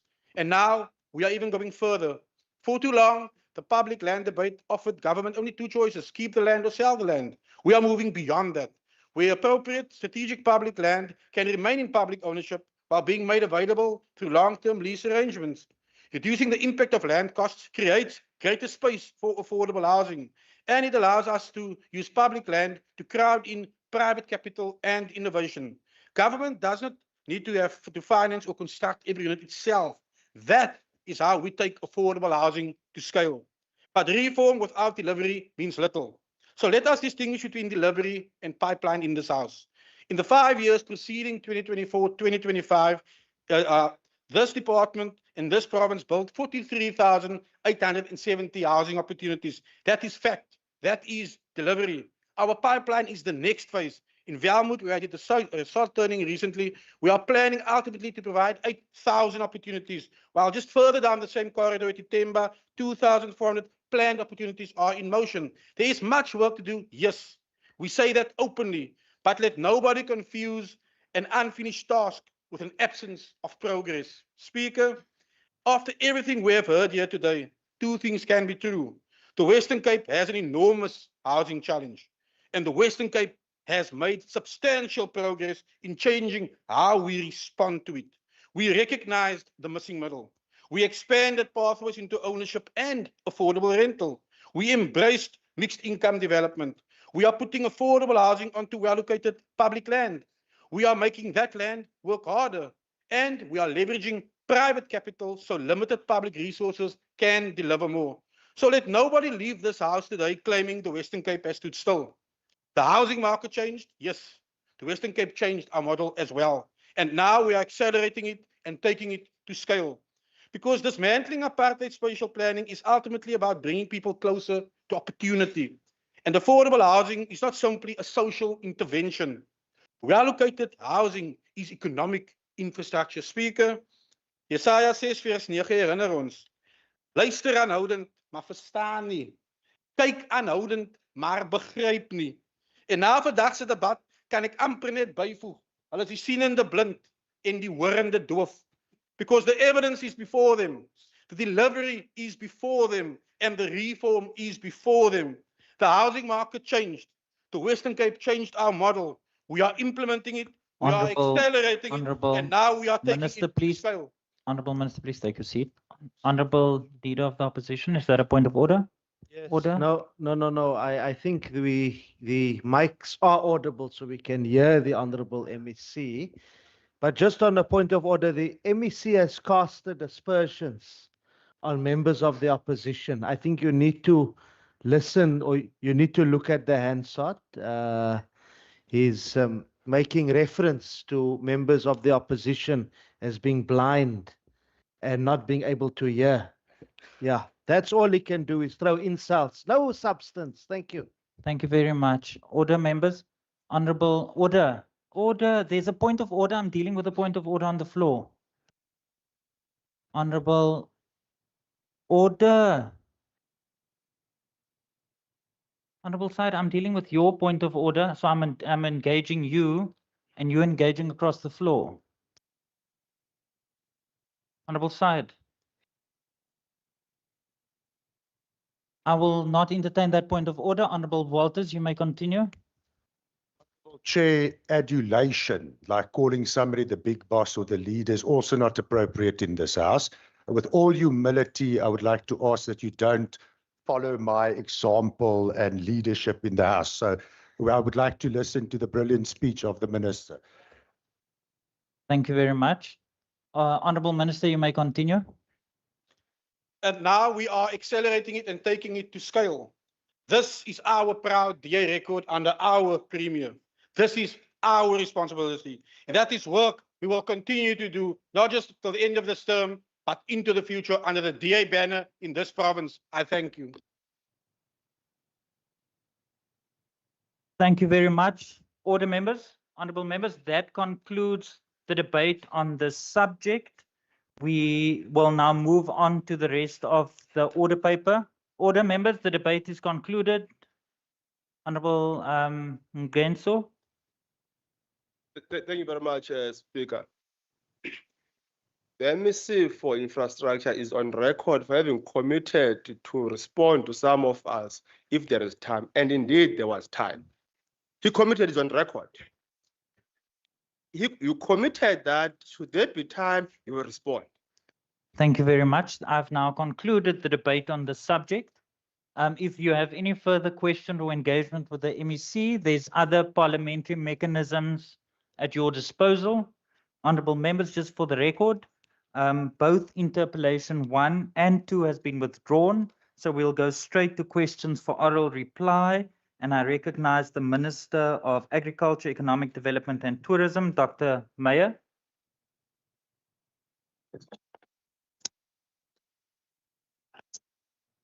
Thank you, Honourable Speaker, and thank you to the Honourable Member Christians for the question that he has posed to me. I would very much like to reply as follows.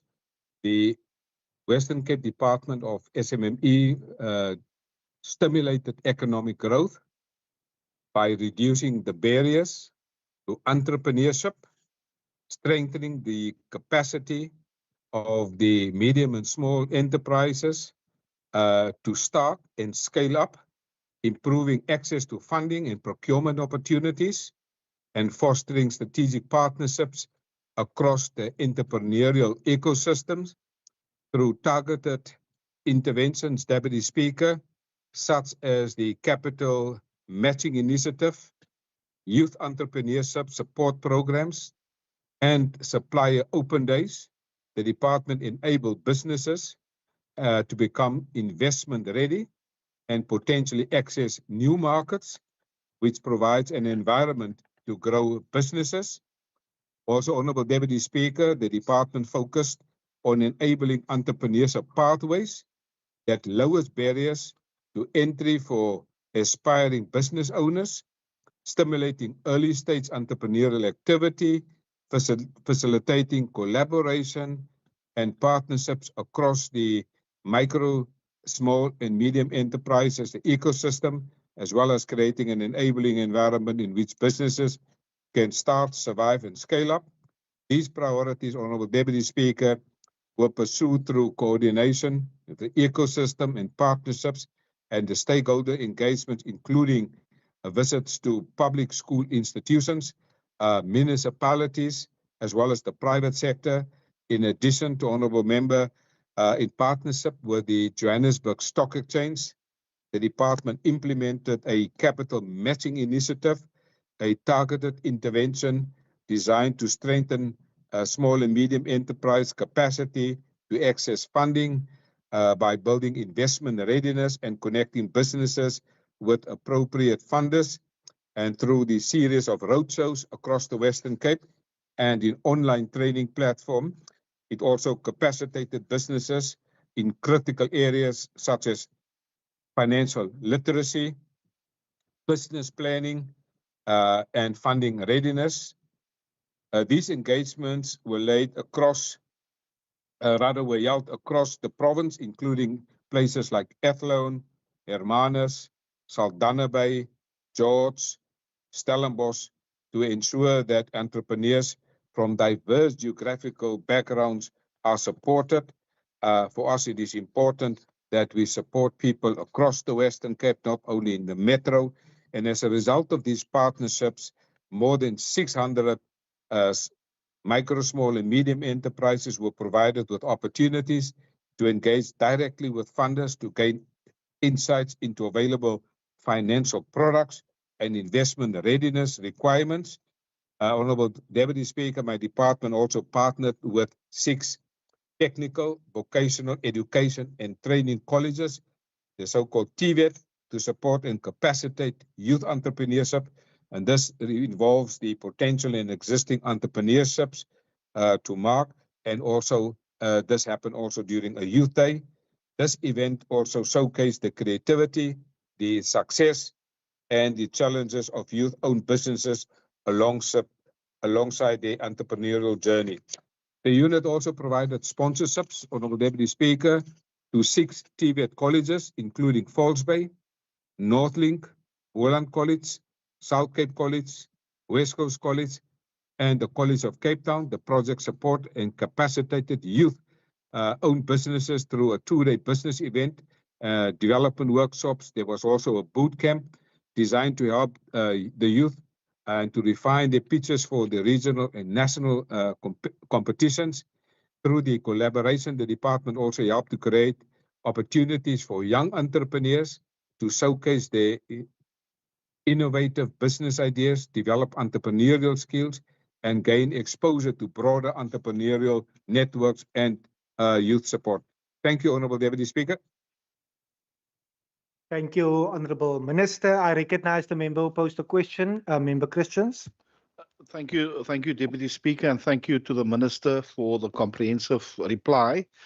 I want to know from the Minister, is there an initiative where big business mentor small business so that that can be more sustainable over a long period of time? Is there incentives from big business to small business to keep it more sustainable? Thank you. Thank you, Member. Honourable Minister. Thank you, Honourable Deputy Speaker, and thank you to Honourable Member Christians. That's a very important question because we believe that by mentoring and supporting big businesses to support and give a hand to small scale businesses, yes, in addition to that, we had also a series of supplier open days and procurement information sessions were also jointly hosted in collaboration with stakeholders like Swartland Municipality, George Municipality, Stellenbosch Municipality, Saldanha Bay Municipality, Sun Parks, and now specifically to Honourable Member Christians in terms of big businesses. Yes, macro, as well as the Western Cape Department of Health and Wellness, as well as the Department of Infrastructure, all of these institutions and the private sector, they were giving a hand to make sure that these businesses can be supported, also particularly in terms of the potential buyers program, the procurement, while also improving the awareness of the supplier development. We are very happy to work with them, and I'm very thankful also that recently the Minister of Finance in this province also hosted a supplier open day where big businesses and small businesses were given an opportunity to interact in this platform so that small businesses also have access to the central supplier database and government supplier database, but also other private sectors so that they can also access the tenders beyond this simply accessing government tenders. So the answer is yes. And what we have also done in addition to this is to have these engagements where these businesses can capacitate these small business, because for us it is important that they become part of the ecosystem of bigger partners. For example, we've also partnered with the South African Revenue Services. We've partnered also with companies of the Intellectual Property Commission, small enterprise development and financing agencies and other private financial institutions. This is very important because big businesses have realized that the success of big businesses is also when small businesses succeed. So this is a very good working relationship that we have established. And we also, as I indicated earlier, brought on board the Johannesburg Stock Exchange. And through the Johannesburg Stock Exchange, they could get also exposed to bigger type of businesses. And we can learn in terms of products, development, investment, finance, and critical financial decision making that is critical for small businesses to succeed. Thank you, Honourable Minister. I see a follow-up. I see the Honourable Member Nkondlo. Thank you, Deputy Speaker. Deputy Speaker, I just want to check with the Minister. What are the measurable indicators does the department use to determine the efficacy of these programs and evidence to prove that? Thank you, Member Nkondlo. Honourable Minister. Yes, I think Honourable Deputy Speaker, this is a very important question. I do not have the specific indicators of how they are measured right now with me, but I'm happy to come to the either the Parliament or the committee. I don't want to suck information out of my thumb. I do not have that information, but that is a critical question. In addition, also the question is, how do we determine the efficacy of the support? And I'm very happy to support and supply that information directly to the member, to Parliament, or through the committee. Thank you, Honourable Minister. I again see the Honourable Christians. Minister has answered to say that they work across the province. Is there a concerted effort to assist the disadvantaged communities where youngsters are sitting on street corners early in the morning? Thank you. Thank you, Member Christians. Honourable Minister.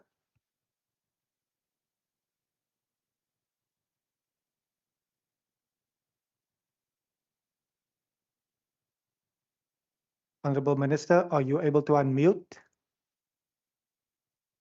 Oh, sorry, Honourable Deputy Speaker. Yes, I think this is a very important question. As I've indicated, the program works across the province.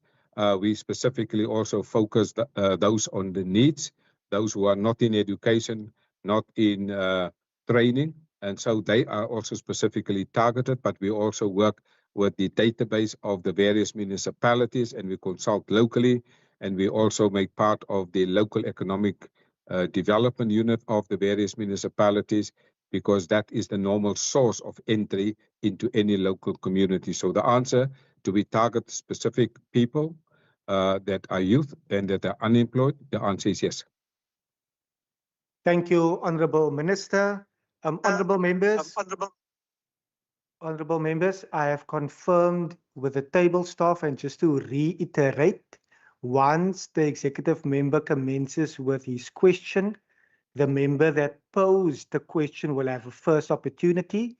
Then there will be an additional 3 available opportunities for follow-up questions.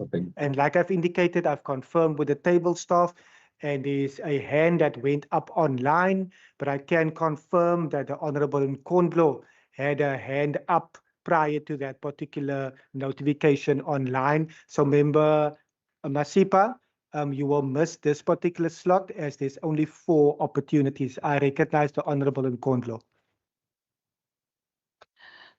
Thank you, Deputy Speaker. Deputy Speaker, I just want to know from the Minister, given that one of the programs of the department was the SMME Booster Fund that was canned by the department, and how has the department ensured that those businesses are sustained beyond their funding? Thank you, Member Nkondlo. Honourable Minister. Honourable Speaker, I think this is a new question, and I'm happy to come back because this deals with the specifics. I do not want to give a generic answer in terms of, because you asked how was these SMMEs provided sustainability when the SMME Booster Fund was discontinued. I don't think I must give a generic answer. I rather want to come with a specific answer, because he has asked a specific question in terms of how was people helped, their businesses sustained when that fund was discontinued. I would rather like to come back to the Parliament. Thank you, Honourable Minister. Honourable members, the question paper has been duly circulated. You have noted questions that have been withdrawn. Hence, we proceed to question number 3, and I recognize the Minister, Minister Wenger. Thank you, Honourable Deputy Speaker. Yes, violent crime and gang-related activity have at times affected healthcare services, including access to chronic medication in some communities on the Cape Flats. These impacts are localised and vary according to prevailing safety conditions. During periods of heightened violence, the safe movement of patients, healthcare workers, and service providers may be affected. This can result in temporary disruptions or adjustments to community-based medicine collection and delivery arrangements. However, established chronic medication services have generally continued to operate, with alternative arrangements implemented where necessary to maintain continuity of care.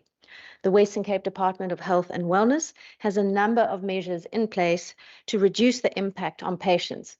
Some of these include chronic dispensing unit arrangements, and alternative collection points, which allow eligible patients to collect pre-packed chronic medication outside of the traditional pharmacy dispensing process.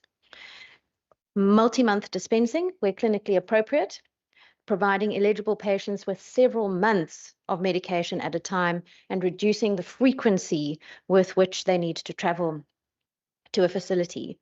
Community-based distribution and delivery mechanisms, where appropriate and safe, including support for vulnerable patients who may have difficulty reaching our facilities. Alternative facility-based collection arrangements, when a community collection point or delivery mechanism cannot operate safely. Ongoing operational and safety assessments, allowing facility and pharmacy teams to adjust arrangements in response to changing local circumstances, and collaboration with community structures and relevant safety partners to support safer access to health services and medicine distribution in affected communities.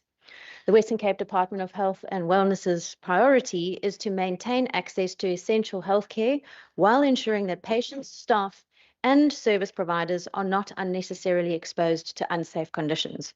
While violent crime can place additional pressure on service delivery, the department continues to adapt its chronic medication distribution arrangements to minimize these disruptions and to support continuity of treatment for affected patients. Thank you. Thank you, Minister. I recognize the Honourable Boyson. Thank you, Honourable Deputy Speaker. Through you, Deputy Speaker, can the Minister indicate whether the department has identified areas where violent crime is having the greatest impact on medicine collection and whether additional resources or security measures will be deployed to those communities? Thank you, Member. Minister. Thank you, Honourable Member, for the question. These matters are in a constant state of flux, so we do not have specific areas that are flagged as being unsafe for chronic dispensing. It will depend on the unique and localized circumstances on a particular day or in a particular moment. Thank you. Thank you, Minister. I recognize the Honourable Windvogel. Thank you, Deputy Speaker. To the Minister, Minister, how many patients have experienced delays in or interruptions in receiving chronic medication due to safety reasons? I think I'm covered by the Member Boyson in terms of the areas. But if you can just clarify the issue of, do you know exactly how many patients was affected or are affected as we speak? Thank you, Honourable Member, for the question. We do not have that information. What we can say is that on average, around 6% of chronic dispensing unit patients, the parcels, do not collect their medication, but that's for various reasons, not necessarily safety related. And so we do monitor that, and that could perhaps give us some insights whether there's particular facilities that might experience safety as one of those contributing factors. But in general, it's an average that remains relatively constant. Thank you.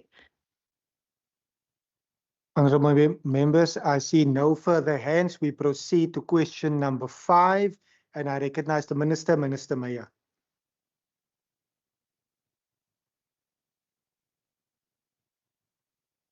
Minister Meyer, are you able to unmute? Question 5. Thank you, Honourable Deputy Speaker. Can you hear me? You are audible, Minister. Thank you, Honourable Deputy Speaker. The passenger performance at Cape Town International Airport's domestic terminal indicates a 1% year-to-date increase compared to the same period last year, while George Airport had recorded a 2% year-to-year growth that was experienced. However, the 9% decline recorded in June 2026 compared to June 2025 highlights the impact of rising fuel prices associated, as members will know, with the Middle East conflict, as well as the continued pressure on consumer purchasing power. It should also be noted that June is typically considered a shoulder month, characterized by lower travel volumes during winter season, While it is still too early to determine whether this decline will persist through the upcoming summer peak season, domestic tourism remains a key contributor to the Western Cape economy. In 2025, the province recorded 4 million domestic overnight trips, representing a 15.4% increase compared to 2024. This growth generated 12.7 billion rand in domestic tourism expenditure for the province. In terms of the second part of the question, Wesgro also wrote to the Airport Company of South Africa, requesting that it consider interventions to mitigate the impact of rising fuel prices on airlines, thereby reducing the potential effect on airfares. Globally, several airports have introduced measures to counter increasing fuel costs and better support for airline operations. Cape Town Air Access continues to engage the domestic airlines through direct meetings and industry platforms such as Board of Airline Representative of South Africa. Normally they have an annual conference. This is where these matters are discussed, and also to monitor the airline performance during this period and identify opportunities where the team can assist in addressing operational challenges experienced. Also, Honourable Deputy Speaker, for the financial year 2026, Wesgro also launched 2 bursts of what is called, in inverted commas, with love from locals, domestic tourism campaigns with the objective of generating tourism demand for travel to and within the Western Cape. And the first burst ran ahead of the festive season break, and the second burst was running ahead of the Easter weekend. In total, the campaign achieved an audience reach of 18.6 million, with over 50 million impressions generated. In the financial year 2027, Honourable Deputy Speaker, Wesgro will launch a new version of its With Love from Locals domestic campaign, which is currently in a planning phase.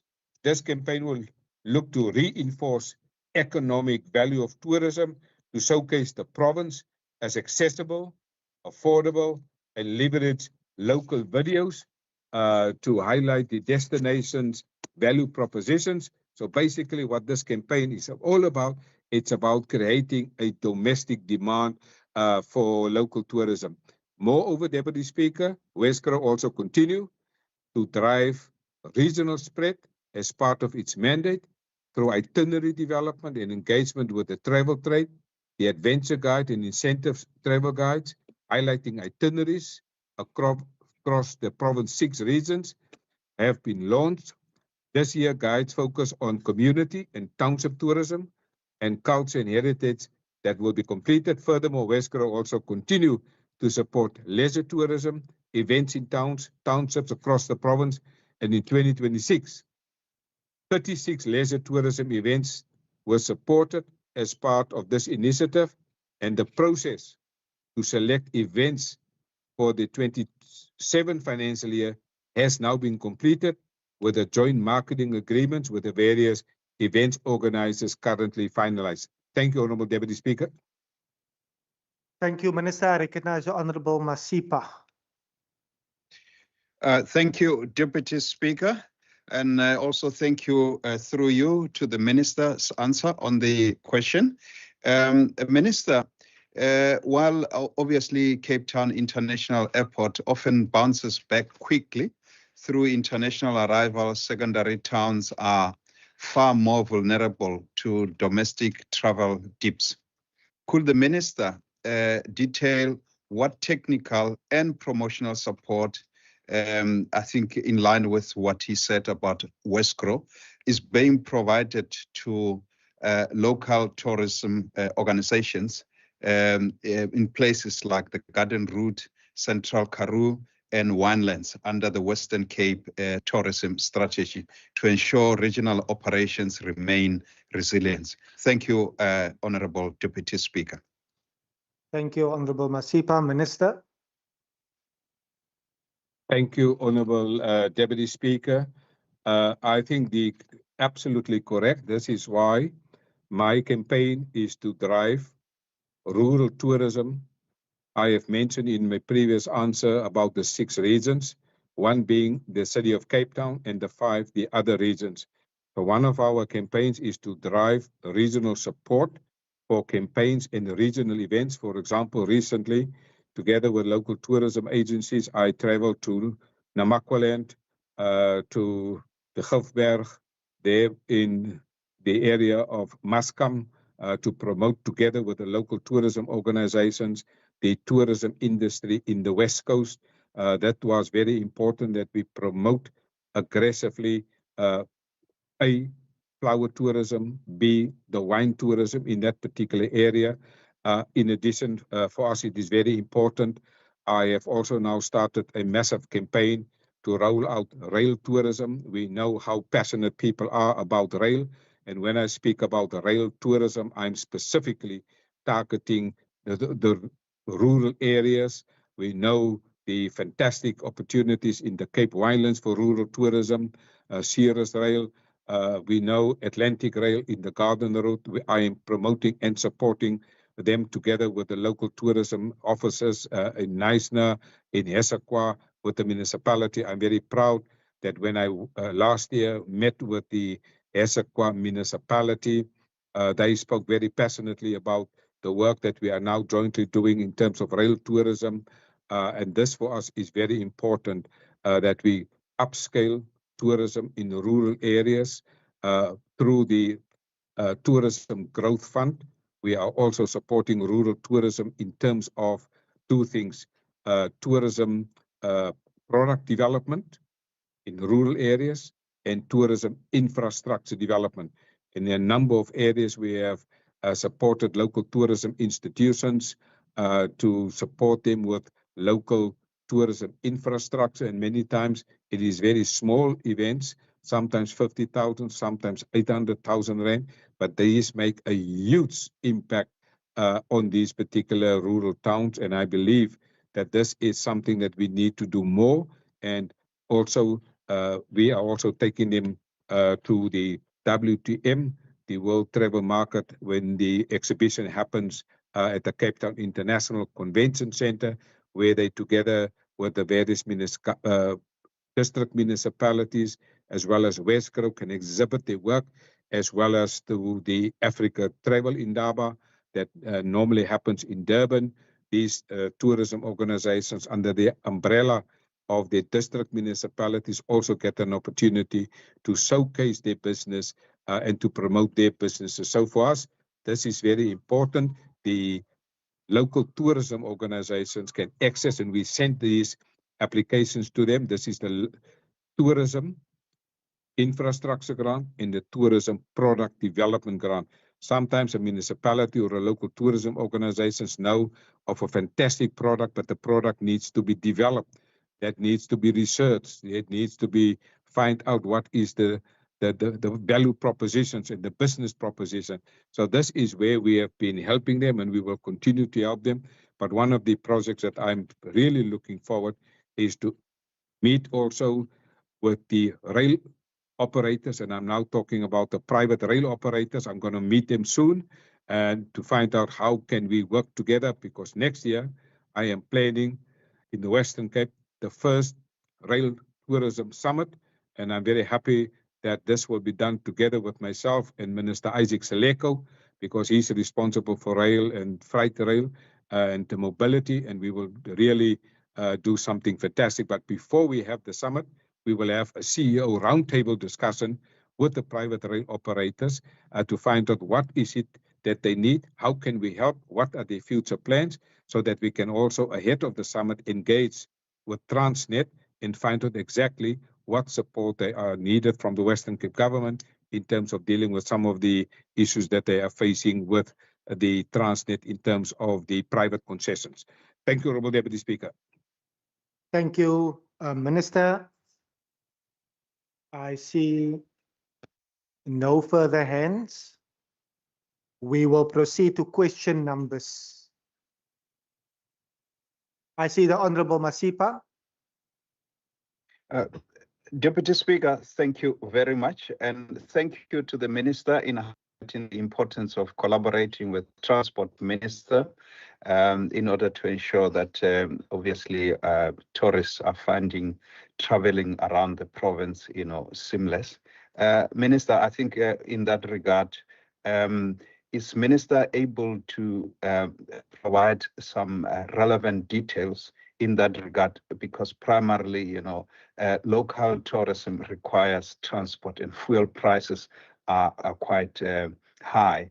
Are there other, maybe from Department of Transport, other arrangements to get the rail running and operating in those areas to ensure that tourists enjoy, easy travel using local trains? Thank you, Deputy Speaker.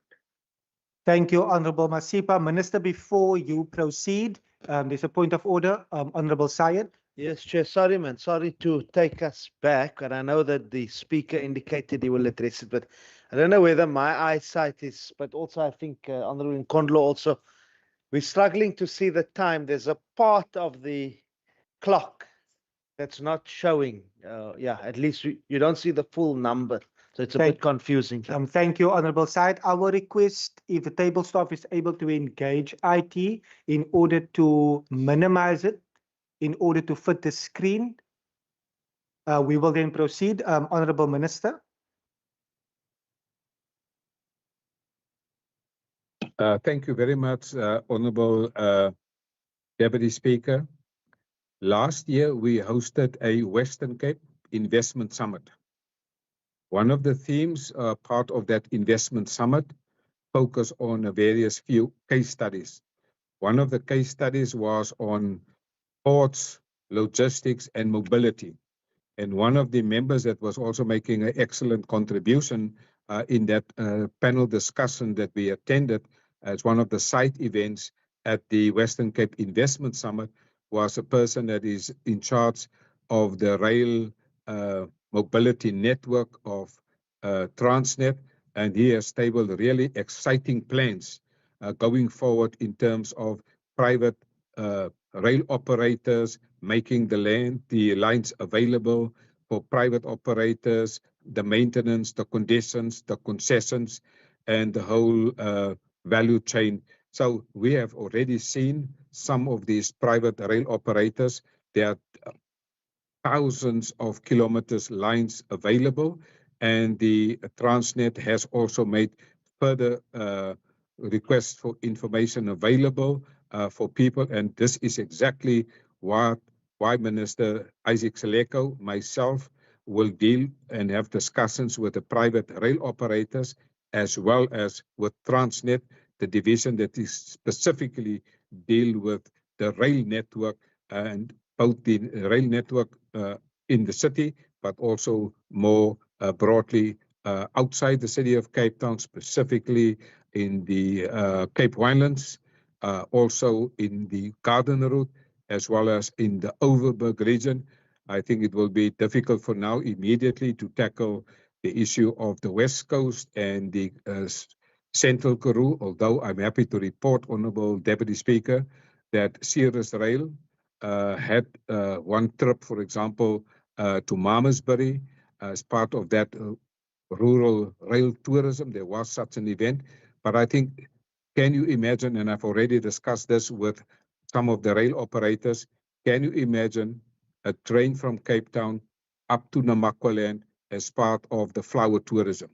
Can you imagine, Honourable Deputy Speaker, a train from Cape Town to Bredasdorp as part of Nampo Cape? I have put this already on the table. We also would like, I think Honourable Minister Mackenzie would also love to see a train from Cape Town to Kaka and Ka. I've raised these matters with the various institutions because I think people love trains. They are passionate about trains, and they all are looking forward to this. And Transit itself, they are very keen to facilitate, participate in our network discussing rail tourism. All of us in this house have fond memories of our youth days when people were traveling by train. I can see Lynn there smiling when I speak about train in the table chair. I think all of us love trains and we must bring back rail tourism, but also we have seen that in the past we also had during school holidays train trips from between Eastern Cape, Western Cape, and even Northern Cape. We must bring back the passion for trains, but also the economy around the rail network. I recently traveled from Botteriver to Caledon, and at the station, the communities, they restored the station. There were volunteers there. They established a market at Botteriver. And I think what we see is not only rail tourism, but the rail economy around the station. And we see a form of active citizenship, and people are proud to be associated with the train, but also proud to sell something at the station. And I think this is what I want to make sure that we link this to the growth for job study that we are busy with. So next year we will engage, and I think members of the committee, I'm also happy if they can make any meaningful input into this discussion, because we want to make sure that rail tourism will be upscaled massively. And I have already indicated to the head of the department, this is going to be something big that we're going to invest in: money, resources, time, and energy. And we will also want the local people to benefit from this exercise. Baie dankie, agbare minister. We proceed to question number 7. And I recognize the Honourable Minister, Minister Bradell. Thank you, Honourable Deputy Chair. Honourable Deputy Speaker, if the Honourable Bryant will allow me, then I'm not going to read the whole question because it's a very lengthy question. I'm just going to touch on the important points, and I will hand in the question because I think it also needs actually a debate in the Standing Committee. So yes, Cape Nature anticipates increased risk related to extreme temperature anomalies, exacerbated drought conditions, and wildfires, preliminarily on the following areas: an extended and increased intensity in the summer fire season with larger and more fires. Also, the length of our fire season, normally we start our planning for 1st of December to end of March. Now we must start October to May. Also, the increased pressure on Cape Nature's capability to respond to fires. Cape Nature is not resourced to address the loss of biodiversity at large scale with frequent fires. So this is also a big challenge. So we look at the world trend and the scientific predictions of El Nino and what that can mean for us. So it's going to be very difficult for us, a difficult season, but we try our utmost best to plan for it. Furthermore, significant deterioration of ecological health of our rivers and in the Western Cape is something that we also keep a close eye on. The runoff burnt areas into river courses will alter the biological and chemical composition of the water in the streams in our rivers.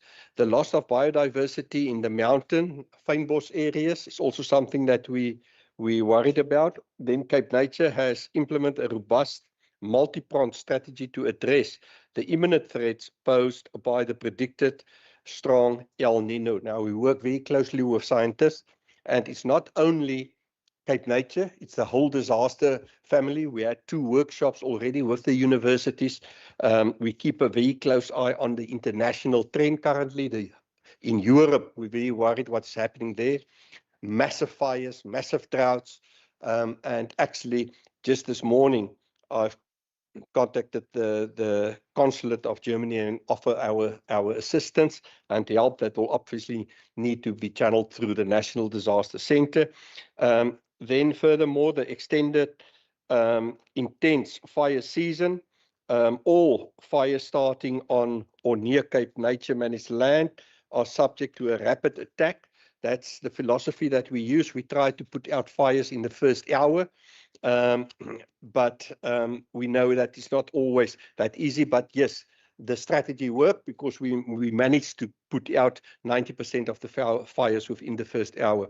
Firefighting teams are being trained earlier this year. We start September with our training. Normally, we'll do this in October and November. This year, we start September because of the predictions that we received. And Cape Nature capability to respond. Cape Nature maintains multiple partners and multiple aid agreements. And Honourable Deputy Speaker, this is actually the success of our philosophy, is the partnerships that we've got. We pull in different partners, private sectors, the private sector, the NSRIs, the Life Saving South Africa's, landowners associations, everybody working together to safeguard our property and to protect the people's lives in the Western Cape. Lastly, Honourable Speaker, also significant deterioration in the river health and loss of biodiversity. Alien clearing has been accelerated and is taking place on a large scale. We try to get out as many alien clearing plants as possible, especially in the waters source areas, because then we actually also save water for the longer term. So this is a two-pronged approach. But yes, we're very worried about the drought as well as then the heat. The heat will also, Honourable Chair, create another problem for us, because if you look what's happening in Europe, over 13,000 people has died just because of the heat. That will also put a lot of pressure on our coastlines as well as our dams, and we will need to keep an eye on that to keep our people safe. Thank you, Chair. Thank you, Minister. I recognize the Honourable Bryant. I have you after the Honourable Bryant. Yes. Honourable Bryant? Are you taking the Honourable Bryant? Yes, then I recognize the Honourable Walters. Thank you very much. Deputy Speaker, I would like to ask the Minister the following question. Dense invasive alien vegetation not only consumes up to 30% of critical water runoff in catchments, but also creates exceptionally intense fuel loads that destroy soil structure during veld fires. Could the Minister update the House on how the Department and Cape Nature's invasive species clearing program are prioritizing alien eradication across high-risk mountain catchments to simultaneously secure water yield and suppress wildfire risk ahead of the dry season? Honourable Minister. Honourable Chair, thank you, and thank you to Honourable Walters for the question. Yeah, it's actually a 3 billion rand plan, and we've got 30 million rand. It's something that it's in our whole budget discussions. We're very thankful and very grateful for Treasury, who stepped up and give us more money this year for alien clearing, etc. But it always competes against all the other needs in this province. So from hospital needs to school needs to etc. So we will never have enough money to clear all the aliens. So we also need to talk to, and we're now busy with a massive campaign on landowners to clear the aliens on their own land, to make fire breaks, to protect us. To get straight to the question, Honourable Chair, in this province, and I'm very proud of it because it's a system that our administration, they've designed it themselves. It's a mapping system, so we know where the dense aliens are and what aliens we need to take out to secure more water to flow to our river systems, etc. So it's a multi-layer mapping system that we use. So Cape Nature, as well as the Department of Environmental Affairs, work very closely with disaster management. They map these areas, and then they send in people to clear it. The mountain clearing is also more expensive and you also need higher qualified and trained people, because they do rope climbing in the mountain with chainsaws. It can become very dangerous, but obviously we try our utmost best to take that out. And then another challenge is also to take that alien plants then and to chip them, to get them out of nature. We've seen now with the last storms that a lot of the damages caused, which my colleague Minister Simmers is with, is actually wood debris coming down the river and take out the bridges, etc. So we cannot do that. We must chip the aliens.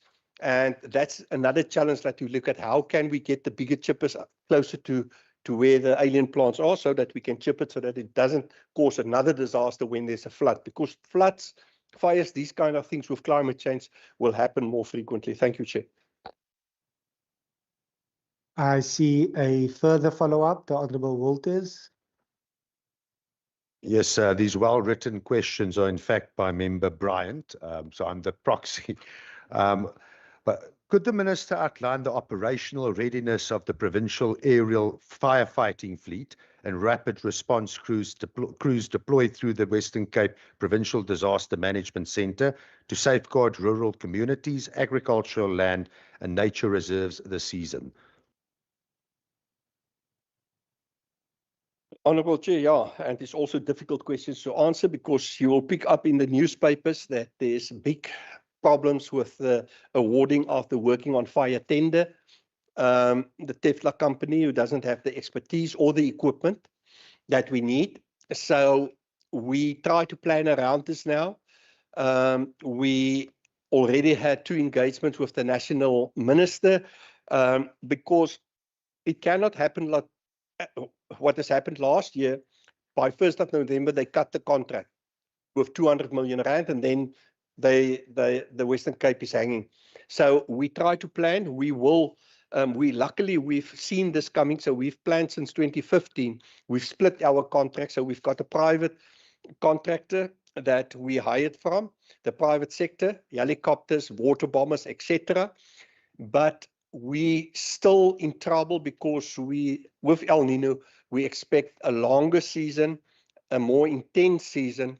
So we're actually going to need the national resources as well. But at a certain stage, and we're not there ready, or we're not there yet, Honourable Walters, we will need to decide that we're going to step away from the national contract and just get our house in order with private. It will cost more, but to safeguard our people and their property. We're also busy setting up various meetings with the insurance industry. We've planned meetings with them to get them on board to come and support us, because we've of the opinion that in one of the fires in one area in the Piketberg area, we saved them 500 million rand on the fire because we protect their property. And we've asked them that they must come up, they must step up, they must come to the table, start to sponsor some of the helicopters, flying hours for us, and also fire crews, because it's a combination of your fire crews on the ground and your helicopters and your water bombers that at the end of the day will help us to be successful. Thank you, Chair. Thank you, Minister. I recognize the Honourable Marais. Thank you, Deputy Speaker. Not you, Minister. Not you, Minister. We are not at question number 8. We had the 3rd follow-up now. The Honourable Marais. Thank you, Deputy Speaker. Minister, I just wanted to know the El Nino cycle could render the Western Cape another possible day zero scenario. And I wanted to know how confident are you that we will avoid that scenario, taking into account the non-revenue water losses that are increasing in the Western Cape? Thank you.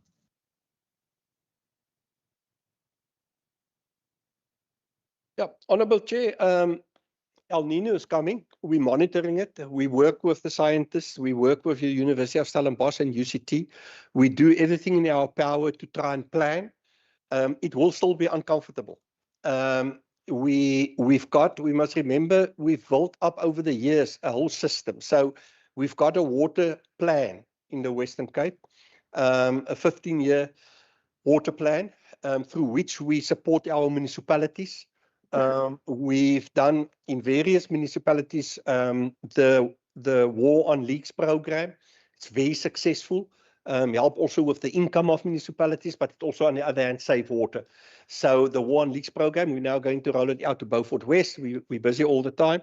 We're also looking at boreholes in certain areas, and this plan is a complex plan because each municipality differs. So I can actually go a step back and start with where we've done research and sent teams from the university into the municipalities, and they've pulled the whole system apart. So we can now tell the municipality, each one of the 24B municipalities, exactly the backlog in infrastructure, what they must budget to get rid of the backlog and to fix the backlog, the maintenance program of that, as well as future growth, measuring against population growth and economic growth, what we must put in place to stay ahead of the curve within each municipality. That means that the municipality will need to come to the table. We will come to the table as well as national government, because water is important for all of us. The War on Leaks program, we train plumbers in communities to help the municipalities. And then we're also busy with a massive campaign on water savings, sent out WhatsApp, SMSs, billboards, etc., on water savings, how to manage your water and to become water wise. And we're also busy discussing with national to earlier start with water restrictions. Not wait till the dam levels is at 30%, but let's start earlier, especially with the water restrictions levels 1 and 2. I know that a lot of the time when we start with water restrictions, people say we want to make money. It's not, the money will kick in at phase 3. So let's just work with our people, because my sense was always that if you're honest with the people and you convince them, they will work with us. We've seen it with day 0. And people will understand the importance of water and they will work with us. So I believe we're in a good space, but if everybody works together, we will pull through. Thank you, Chair. Thank you, Honourable Minister. We now recognize the Minister that is always ready, Minister Marie. Speaker, and thank you, Honourable Van Minnen, for the question. The department does not have information on the alleged repeat perpetrators and the history of offending in respect of home invasions or armed residential robberies in the province. I recognize the Honourable Van Minnen. Thank you very much, Deputy Speaker. Through you, Deputy Speaker, to the Honourable Minister, is the department satisfied that the relevant police precincts have sufficient resources, including detectives and visible policing, to investigate these crimes and to disrupt repeat offenders? I thank you. Honourable Minister. Thank you again, Honourable Van Minnen. I really think it is very essential that they have more capacity for investigation and also for intelligence-driven operations. Thank you. I see no further follow-ups. We proceed to question number 9, and I recognize the Minister, Minister Simmers. Thank you, Honourable Deputy Speaker. I'll answer A and B together to the Honourable Wessels. The inaugural Western Cape Infrastructure Ministerial Roundtable has ushered in structured engagement between the Western Cape government, the private sector, academia, sector-specific organizations, and think tanks, as well as development finance institutions and civil society. The Western Cape Infrastructure Ministerial Roundtable is part of the overall governance framework for infrastructure in the province, as foreseen in the Western Cape Infrastructure Framework 2050, Western Cape Infrastructure Strategy 2050, and the Western Cape Infrastructure Implementation Plan 2050.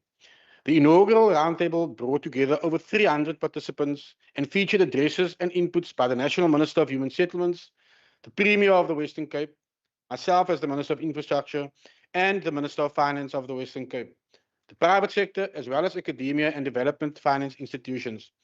The roundtable featured innovation, a single integrated infrastructure pipeline of projects, mega infrastructure projects in the Western Cape, as well as partnerships with academia, think tanks, and development finance institutions.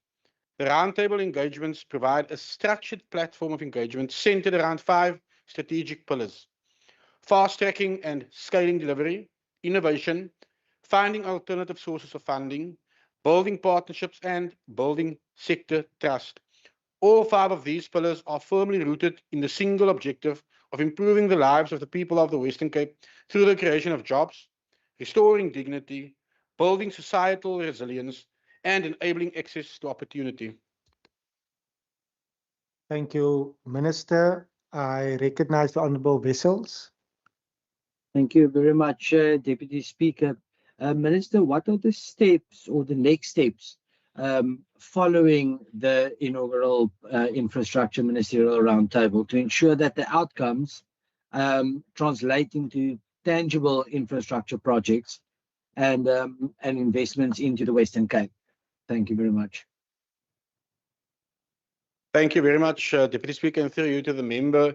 Indeed, as we were preparing for the inaugural roundtable, I frequently speak in this House of the singular pipeline with a value of over 132 billion rand. That has actually increased to 153 billion rand. But because we do not want to flood the infrastructure sector in the Western Cape, because it will have negative implications, we will be holding the roundtables on a quarterly basis. Now, for this quarter, we have signed specific partnership agreements. 4 of them. We have released the first tranche of our investment-ready portfolio, which is worth 25 billion rand, which means in the first quarter of 2027, and we are projecting to hold the next roundtable in February of 2027, we will then be giving feedback at that roundtable session, which suitable partners have been found to match with the specific projects which we have released to the market. The bulk of those projects are implementation ready. 3 of them are actually already in the market, and we will be making some key announcements before the end of this calendar year. But at the next roundtable, we will then release the next tranche of infrastructure projects. Honourable Deputy Speaker, I think the House and the member needs to understand that some projects are short-term projects, some are medium, and some are long-term, because the project pipeline is a 25-year plan which we have created. Some plans are implementation ready at various stages. Some of them we are moving from pre-feasibility to feasibility as we speak. One of them will be a very historic project which we'll be touching on in the next roundtable session. But we are with our agreement with the academia. One of that is the futures component which we will be focusing on. And part of our first roundtable focused on Eve, the bot, which I jokingly call the father, and the Premier is the grandfather of that system. But she is now fully integrated into our system. We will now be expanding Eve's artificial intelligence capacity to now focus on the other elements to ensure that that happens. So by the time we get to the next roundtable in the first quarter of 2027, we will introduce new projects, give feedback, but I think more importantly, we will also be announcing new partners. We are busy finalizing legally certain partnerships. Many of them are linked to national entities, to national bodies. And yes, we've invited the National Department of Human Settlements as well as the National Department of Public Work and Infrastructure to these sessions as well, because I do believe in collaborative approach, because infrastructure affects all of us. So we do need all spheres of government and other key sector partners, including the private sector. Thank you. I see the Honourable Nkondlo. Can the Minister just answer what the part B of the question, maybe with specifics? I might have missed it. How will this benefit the people of the province? Because you speak about infrastructure as a big, bulk thing. So I think if you were to just simplify it in terms of beneficiation of the people, we heard what the private sector is going to get. So I'm interested in the answer of part B. Thank you. Thank you, Honourable Deputy Speaker. Thank you to the member for the question. I'll just repeat the B part because I merged the two into one response for the Honourable member. I focused on that the platform of engagement is centered around 5 strategic pillars. Fast tracking and scaling delivery, which means we will seek to address societal issues, not just human settlements, but other aspects of my portfolio, which that will then ultimately relate to job creation for the various forms within my sector. In terms of innovation, part of the innovation in terms of the citizens is how we will seek to link each project with a specific measurable social impact outcome, because we do measure all of our projects. In all of these projects in the first round, the 25 billion I spoke of, there's specific targets for job creation, SME empowerment, all of that is locked into our planning. Then finding alternative sources of funding. Again, the more independent or alternative funding mechanisms we can blend and initiate, the more of these projects we unlock, the more jobs we create, not just in one project, a number of projects. And as I said, some projects are short-term, some are medium, some are long-term, which means we also foresee a sustainable job creation pathway for a number of our citizens, depending on the duration of the project. Then also building partnerships and building sector trust. Within this, I'm not just talking about the private sector, the 3 spheres of government. I'm also talking about the citizen. Because everything that the team and I have done is how do we improve the lives of a citizen no matter where they live, no matter the scale of the project which we will be implementing over the different event horizons. Because at the end of the day, I want to see, and the team and our future partners, that we restore dignity to all of our people in the Western Cape, that we create jobs, taking cognizance not all districts have the same level of capacity in terms of skills, and how do we contribute to that, but also how do we build societal resilience. So it's not just about landing a project and concluding it for us. It's leaving a lasting legacy after the project is done, ensuring that all of those communities are empowered with accredited skills, which is, again, an aspect within the roundtable, which we'll be focusing on in the first quarter of 2027. So we are linking all of this together because growth for jobs is the North Star for me as well. I support my colleague in that, but I know that infrastructure plays a leading role into the future. So the citizens will benefit through all of these 5 pillars.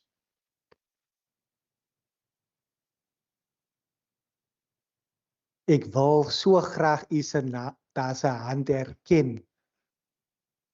However, there was only 7 seconds remaining to the time. Ek voel nou so sleg, agbare Klasen. The time is 1 hour per questions, and the minister concluded with 7 seconds remaining. Honourable members, that concludes questions. Outstanding replies will be printed on the order paper. We will now proceed in terms of Rule 145.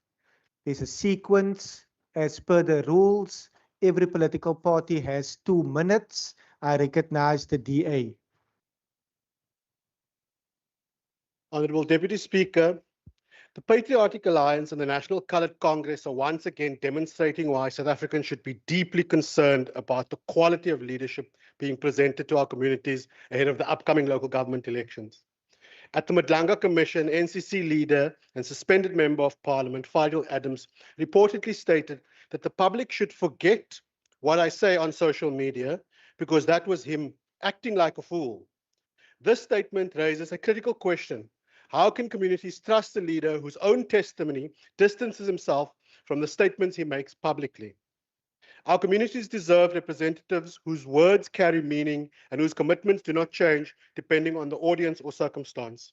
The same concerns apply to the PA and its leader, Gayton McKenzie. His recent utterances surrounding a tragic death demonstrate the danger of political leaders who appear more interested in political point scoring than showing restraint, dignity, and compassion. The PA and the NCC have positioned themselves as champions of coloured communities, but their conduct increasingly exposes the gap between political rhetoric and responsible leadership. Our communities deserve leaders who are accountable for their words and consistent in their principles. As we near the upcoming local government elections, voters must ask themselves whether these parties are genuinely prepared to serve communities or whether they are simply exploiting legitimate frustrations for political gain. Local government requires mature, ethical, and accountable leadership.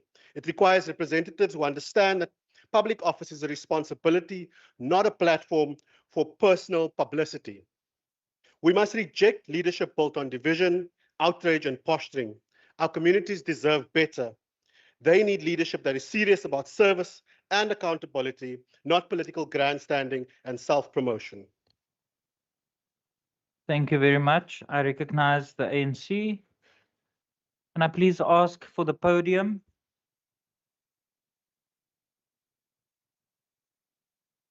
Can I get the podium, please?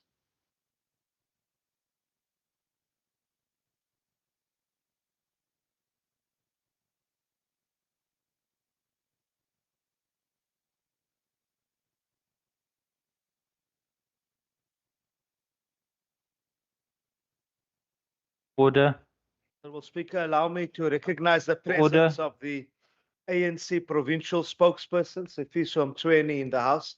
This legislature must probe the Western Cape nexus arising from the Reserve Bank's investigation into the 4 billion rand exchange control violation by Castello. Castello was overseen and owned by DAMP and Federal Finance Chairperson Mark Burke, a senior DA office bearer with parliamentary responsibilities for public finances and financial institutions. Honourable Burke entered Parliament from the DA Western Cape list in 2024. This legislature must probe the Castello-Berg business interests and political networks with the provincial government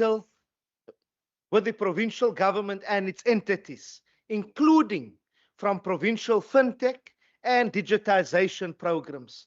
Castello operates from 155 Loop Street in the shadow of DA headquarters, the provincial government, and the DA federal leader's mayoral office in the civic center. DA aligned consultancies, including Order. Resolve Communications, Helm Growth Advisors, Ocam Communications, and Government Guild of Nick Cleland Stokes, operate in the same political and commercial environment. Castello's tax-free savings account product is powered by Signia, a Resolve Communications client. The Western Cape cannot be a political sanctuary where elite DA political privilege and influence finds and funds private commercial interests. The DA's evasive arrogance and absence of accountability is glaring. The DA parliamentary leader's announcement removing Honourable Burke from Parliament's finance cluster is not a free pass for the Honourable Burke or Castello. It Honourable Syed, your time has expired. Thank you very much. Honourable Syed. Honourable Syed.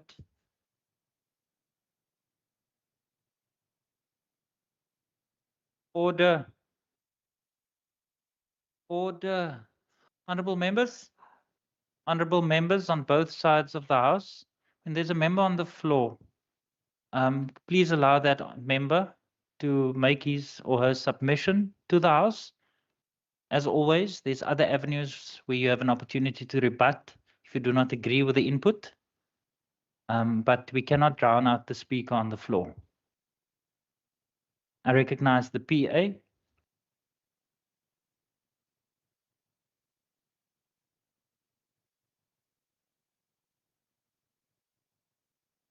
I recognize the Patriotic Alliance.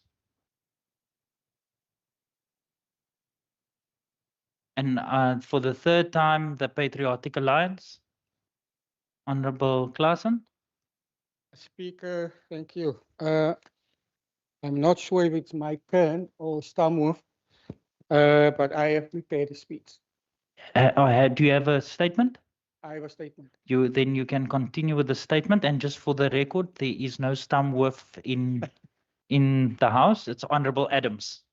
Order, Speaker, order. Honourable Speaker, dit is my eerste keer.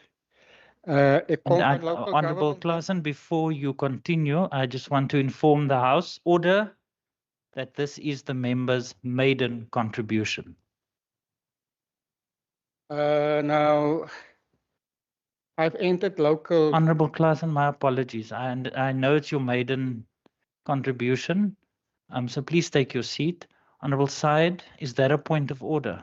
Yes, Mr. Chair, just to facilitate and assist, given that it is the member's maiden contribution. I see the clock has gone to 1:32. I mean, and he hasn't really started, and I'm sure it's because of the teething problems. If it's possible that it can go to at least to allocate him a full 2 minutes. Thank you. I will ensure that the table staff, as soon as the members start speaking, I will make sure that the table staff amend the clock.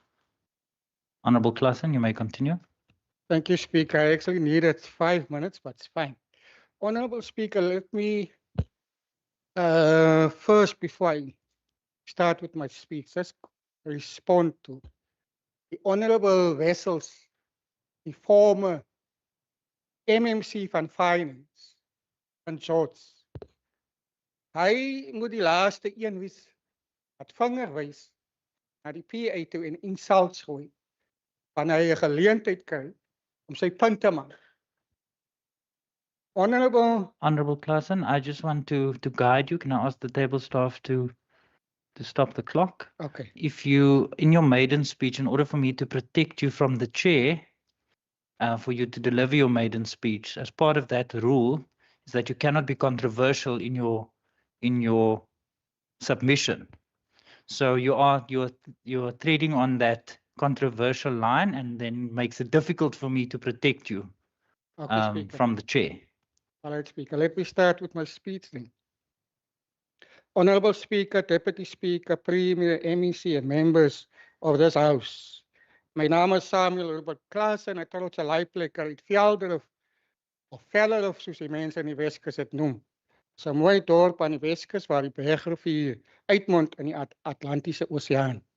I stand here as a proud product of the Klaasen and Karlse family, bloodlines of the West Coast, Namaqualand, and Cape Town. I was groomed in the trenches of the student uprising in the 1980s, the anti-apartheid mass democratic movement, the UDF, and the trade union movement, COSATU, the National Union of Mine Workers, and FAO.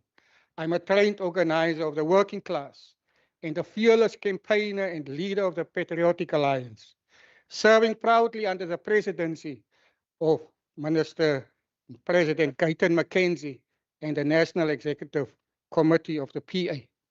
For more than 40 years, I built a track record as an activist for social and economic justice in South Africa. That activism led me into full-time politics in 2005. In 2006, I became the newly elected deputy mayor of the Bergrivier municipality in the West Coast. A year later, promoted and being elected to become the executive mayor of Bergrivier municipality. First, Honorable Klaasen, your time has expired. Please take your seat. Thank you very much. Honorable members, before I recognize the next speaker, Honorable Klaasen, as in terms of the rules, member statements are allocated 2 minutes per political party, in terms of the rules. Just so that you know for future. I recognize the DA. Honourable Speaker, I rise today to draw the House's attention to a growing crisis affecting our children, cyberbullying. Recent research conducted among pupils at 5 South African fee-paying high schools found that almost 64% of learners reported involvement in cyberbullying. These are deeply concerning figures. The abuse is often not sophisticated. It includes insults, rumors, the sharing of private information, hurtful messages, threats, and the distribution of embarrassing photographs or videos without consent. Honourable Speaker, this is not a matter of children being unkind to one another. Cyberbullying can have serious consequences for emotional well-being, concentration, perseverance, and academic performance. What happens on a cell phone can follow a child into the classroom, into the home, and into every aspect of their daily life. We therefore need parents to have the difficult conversations with their children. We need to ask what platforms they're using, what they're seeing, what they are receiving, and what they themselves are posting or sending. We need to teach our children that there are real people behind these screens and that online action has real-world consequences. And Honourable Speaker, parents must not be afraid to set boundaries. A cell phone and access to social media are privileges, not rights. If necessary, parents should be prepared to take away a cell phone, restrict access to social media, or remove a particular application when a child is using it irresponsibly, or when their well-being is being compromised. We cannot outsource the raising of our children to social media platforms. We cannot allow a fear of difficult conversations to become a failure to protect them. Let us encourage parents to listen, to set clear boundaries, and to intervene early. Our children deserve to feel safe at school, at home, and online. I thank you. Honourable member, your time has expired. Thank you. I recognize the EFF.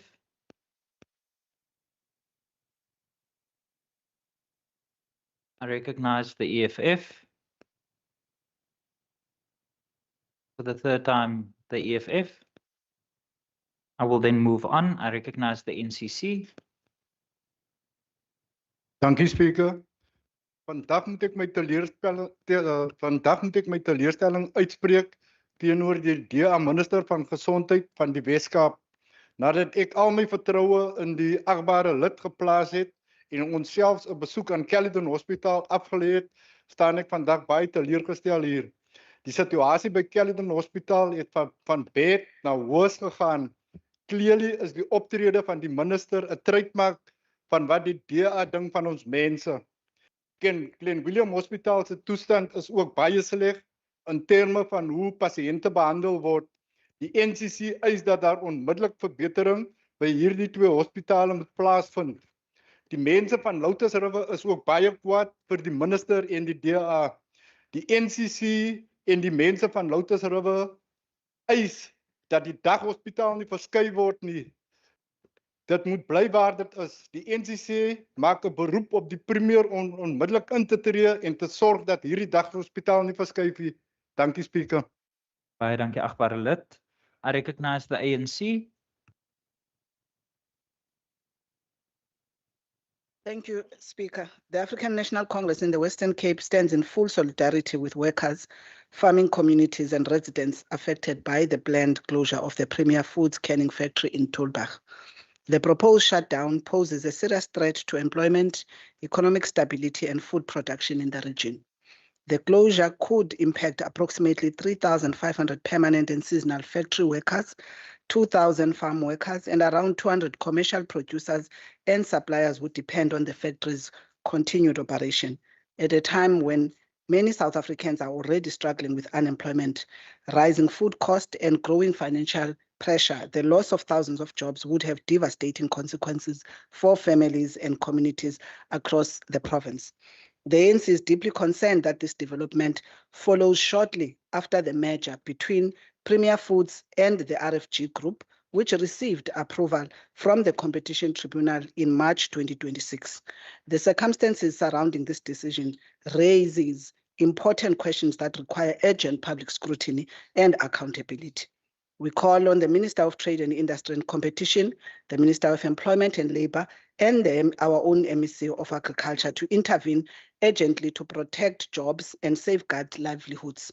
We further urge Premier Foods to withdraw the Section 189 notice and engage meaningfully with workers, trade unions, and other stakeholders to explore viable alternatives to retrenchments.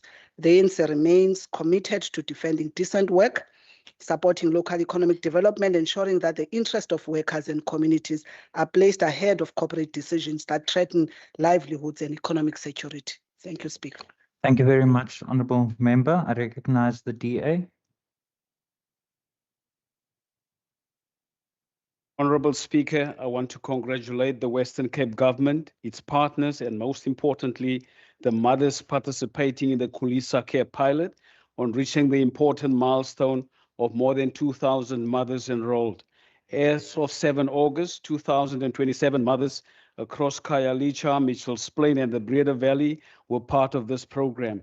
These numbers represent more than 2,000 mothers being supported during one of the most important periods in both a mother's and child's life. Honourable Speaker, stunting and low birth weight can have consequences that extend far beyond infancy. They can affect a child's development, educational opportunities, and long-term health. That is why early intervention matters. Khulisa Care takes a practical and dignified approach. It combines access to nutritious, protein-rich food with primary health care, growth monitoring, health education, mental health support, and guidance of community health workers. This program is also an excellent example of what can be achieved when government, social society, and the private sector works together. I commend the Western Cape Department of Health and Wellness Department, the Department of the Premier, the DG Murray Trust, the Grow Great campaign, and ShopRite for their partnership. Honourable Speaker, the value of this pilot lies not in what it delivers, but also in what we learn from it. The ongoing identification of challenges and the willingness to improve the program as it progress demonstrate the importance of evidence-based policy making. I thank you. Thank you very much. I recognize the Freedom Front Plus. Thank you, Speaker. Speaker, the Freedom Front Plus is concerned about the electricity outage in Oudtshoorn. Many families have been affected by it for a number of days. We call for an urgent intervention and the restore of electricity supply to affected areas and streets, namely the Olive Street, Career Street, Olienhout Street, Stinkout Street, Poplar Street, and Spruce Street, among others. And we ask that Eskom respond to the outage with immediate effect, as it has a financial and economic loss upon families and businesses. Thank you, Speaker. Thank you very much. I recognize Aljama. Thank you, Honourable Speaker. Honourable Speaker, no statement from Aljama. Thank you. Thank you. The ACDP. Thank you, Speaker. Speaker, it is vitally important that SAPs have all the equipment they need to offer the public the best service possible. Therefore, the ACDP is very concerned that no definite timeline was given for the rollout of the police body cameras. Body-worn cameras increase accountability and transparency. Most importantly, these cameras can improve officer safety. The cameras will provide instances of police extreme use of force and evidence for investigations and court proceedings. In 2024, the South Africa Police Services intended to roll out body cameras in the 2025-2026 financial year. However, in 2025, no cameras were rolled out. And with a few months remaining for 2026, there is no cameras in sight. Now, Speaker, the introduction of body cameras needs to be introduced without further delay. Public confidence in the South African Police Service must be restored. The public can view the delay in the implementation of South African Police Service dragging their feet as unnecessary. So, Speaker, the ACDP calls that when we talk about accountability and when we talk about assisting with investigations and also when we talk about safety for our own officers, these body cameras is essential. I thank you. Thank you very much. I recognize Good. Speaker, I have no statement. Thank you. Thank you very much. And I recognize the DA. No further statements. In terms of Rule 145, subsection 6, I now give one or more members of the executive present an opportunity to respond to members' statements for not more than 5 minutes collectively, if they so wish. I recognize the Minister, Minister Bradell. Agbare Speaker, dankie vir die geleentheid. Agbare Speaker, agbare lid Maree deur u, hy's 2 dae laat. Die Eskom krag is al Dinsdag aand 9:00 aangesit. Maar ons is vir my vreemd dat mense die huis en die platform gebruik om die tipe goed te bring. Want ek onder geen omstandighede maak ek die leiding van Oudtshoornse mense af nie. Die krag was af Vrydag al. Agbare Minister Simmers het dit maandagooggend 10:00 onder my aandag gebring. 10:45. 11:00 toe was ek by die rampbestuursentrum, ek moet Eskom daar vergader. Eskom het vir my beloof, die krag sal aangaan teen 2:00 die middag, want daai tyd het ons Woudekom gehad, want kommunikasie het afgegaan, dit was 'n probleem. Eskom het nie teen 2:00 die krag aangesit nie, toe beloof hulle ons teen 5:00. Nou die moeilikheid is om transformers en goed te skuif, vat vir jou ure. So hulle het ons heeltyd op die agtervoet gehou. Maandag aand het ek in die premier met Eskom se bestuur vergader, waarvan die topbestuurder nie eers teenwoordig was nie. Ons gaan hulle kry nou na ons elektriese taakspan toe, want dit is onaanvaarbaar. Hoe Eskom wat 'n nasionale entiteit is nie in ons beheer nie.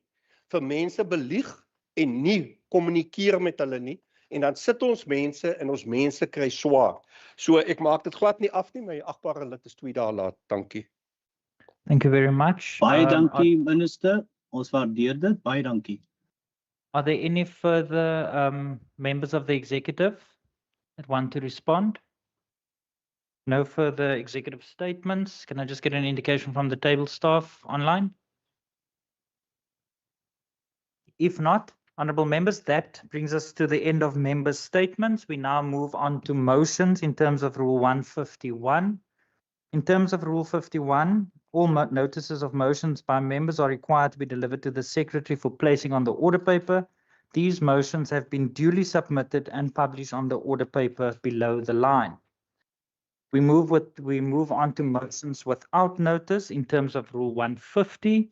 I would like to inform you that in terms of Standing Rule 150, motions without notice pertaining to condolences and congratulatory were submitted to the Programming Authority prior to this plenary on August 18, 2026. Members are also reminded that motions without notice pertaining to congratulatory and condolences will not be allowed in the sitting that have not been processed by the Programming Authority. However, I have been informed that in the Programming Authority meeting of the 18th of August 2026, political parties submitted the names of honourable members in the desired order of speaking and who had wished to move a motion without notice in the sitting of the House. I will therefore, just for noting and for the purposes of the minutes, call out the honourable members whose names have accordingly been submitted and approved. The following members' motions have been recommended for approval by the Programming Authority as follows.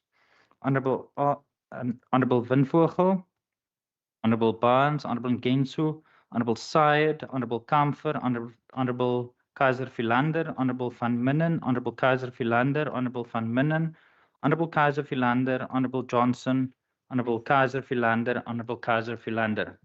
And I put the motions duly submitted and recommended for approval by the Programming Authority to the House. Honourable members, are there any objections? No objections, agreed to, and the motions will appear in the minutes of the proceedings and in Hansard in each individual member's name, as if the member had read them out aloud. I will now afford the opportunity to members to move motions without notice as per Standing Rule 150, subsection 3, subsection D. Honourable members, this could also include motions without notice that were not approved in the Programming Authority meeting. Members are reminded that for this, there's a 30 minutes allocated as per Standing Rule 150, subsection 3, subsection D, and that 30 minutes will start now.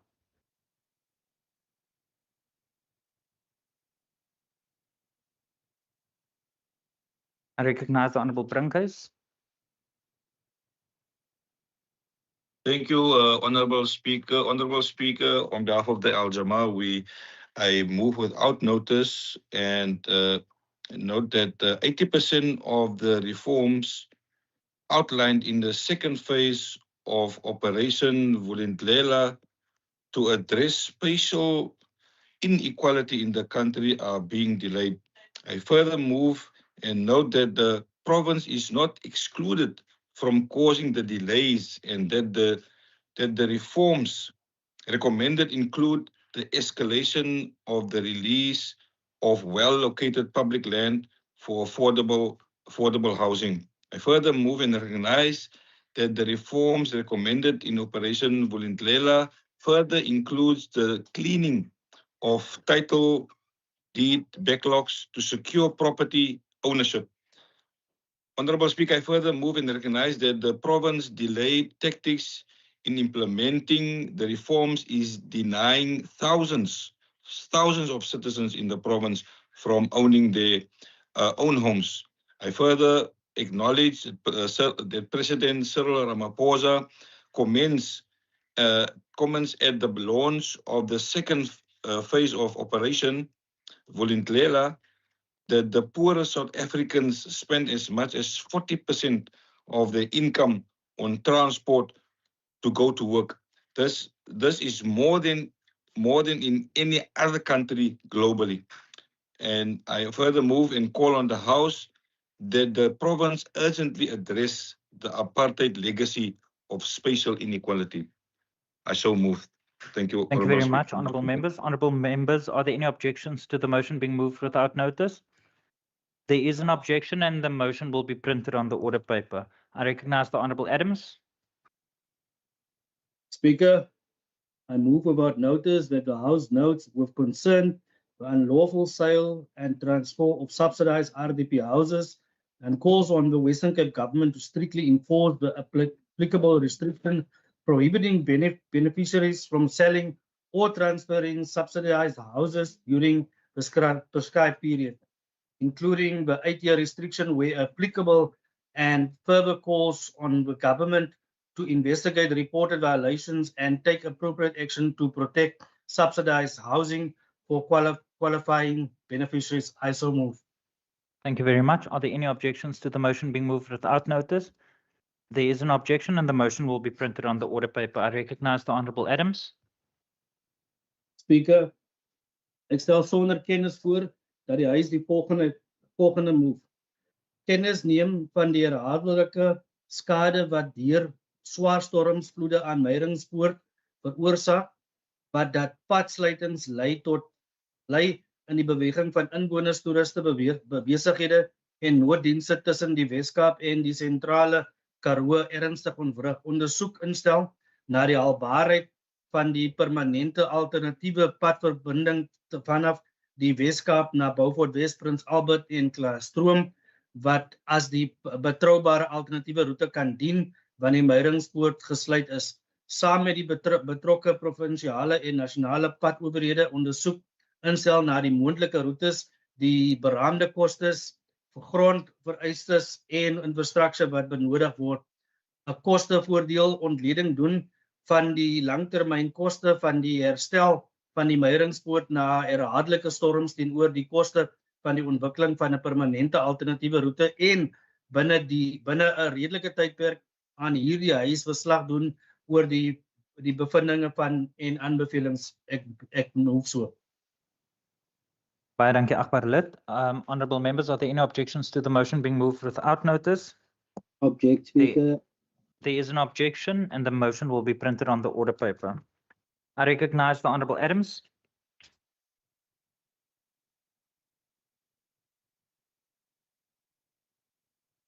Honourable Adams.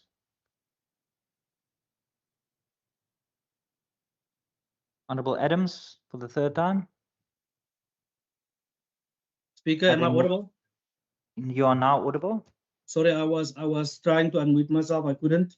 Speaker, the House notes that the current qualifying household income threshold for government subsidized housing is 3,500 per month. Further notes that this threshold has become increasingly difficult for low-income households to meet, given increases in the cost of food, transport, electricity, water, municipal service, and other basic necessities. Recognizes that households earning marginally above 3,500 per month may nevertheless remain unable to afford adequate housing through the private market. Further recognizes that housing is a concurrent national and provincial competency under Schedule 4 of the Constitution. Calls on the Western Cape government to engage the National Department of Human Settlement and the Minister of Human Settlement on the urgent review on the current income threshold. Calls on the national government to consider increasing the qualification household income threshold from 3,500 to 5,000 per month, or to an amount determined through an evidence-based review of the current household living cost and inflation. Further calls for consideration to be given to an annual review on indexation of a threshold to prevent the real value of the qualifying threshold from declining over time, and calls on the Speaker to communicate this resolution to the Minister of Human Settlement, the National Assembly, and the National Council of Province for consideration and appropriate action. Further, Speaker, I move without notice. Thank you very much. Honourable members, are there any objections to the motion being moved without notice? Object, Speaker. There is an objection and the motion will be printed on the order paper. Now please ask the table staff to deal with the echo in the chamber.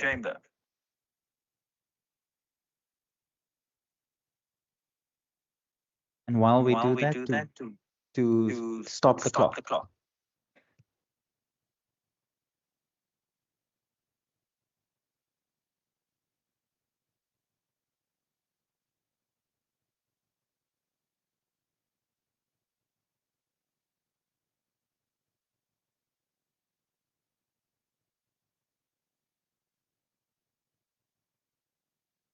Honourable members, are there any objections to the motion being moved without notice?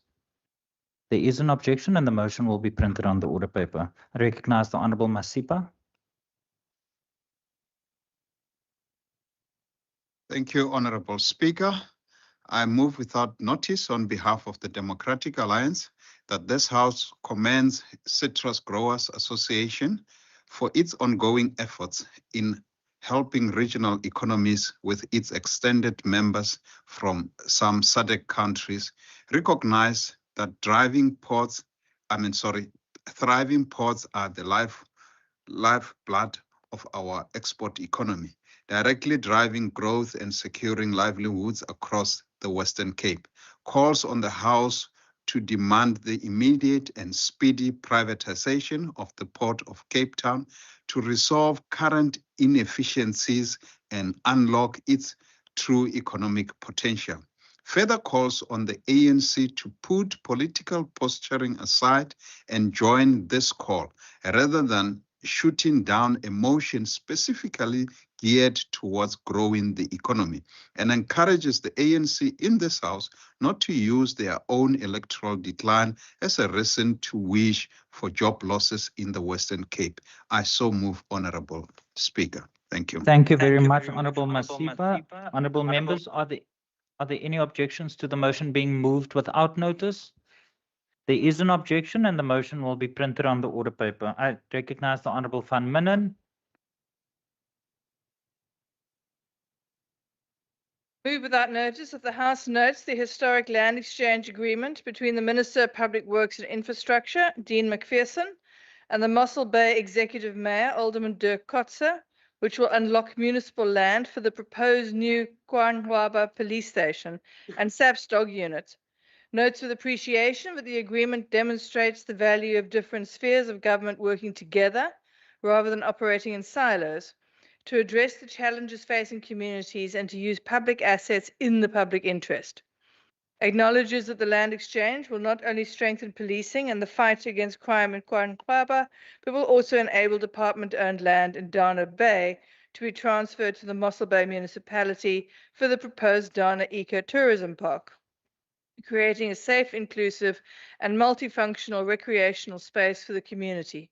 Further acknowledges that this collaborative approach demonstrates how effective cooperation between national and local government can unlock underutilized public assets, improve service delivery, support local development, and respond directly to the needs of communities.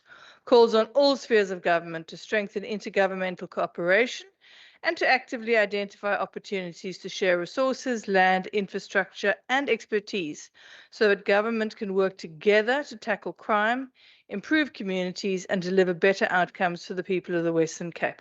I thank you. Thank you very much. Are there any objections to the motion being moved without notice? No objections. Agreed to. Can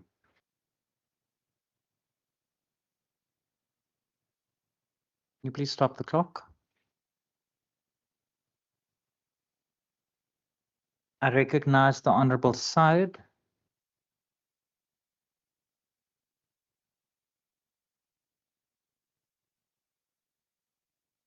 Order, honorable members. Maybe I should say this before you speak, honorable member, before I get a point of order in the middle of your speech, of your motion. And I've agreed for this motion to be delivered. The context would make sense once the member has delivered it. And can I please ask that we deal with this with the respect that it deserves? Honorable Syed, you may continue. Thank you very much, Speaker, for your indulgence. I move without notice that this House notes with profound sadness the tragic passing of Councillor Indoda Aubrey Tsengwa, the former Executive Mayor of the Greater Knysna Municipality, Ward 8 Councillor, and the former Regional Chairperson of the African National Congress in the Victor Molosi region. Conveys its deepest condolences to the Tsengwa family, his children, relatives, family, friends, his comrades and colleagues, and the people of Ward 8 and Knysna. Recognizes Councillor Tsengwa as a dedicated public representative, community leader, and servant of the people who committed himself to the communities he served. Remembers him as a man of conviction. When Aubrey made a commitment, he stood firmly by it. He was unwavering in his word and resolute in fulfilling the commitments he made to the people and to those he served alongside. Condemns the violent circumstances surrounding his death and calls upon the South African Police Service and all relevant authorities to ensure a swift and thorough investigation and that those responsible are brought to justice. Honors his contribution to Knysna, the Western Cape, the African National Congress, and recognizes the deep void his passing leaves in the lives of his family, comrades, and community.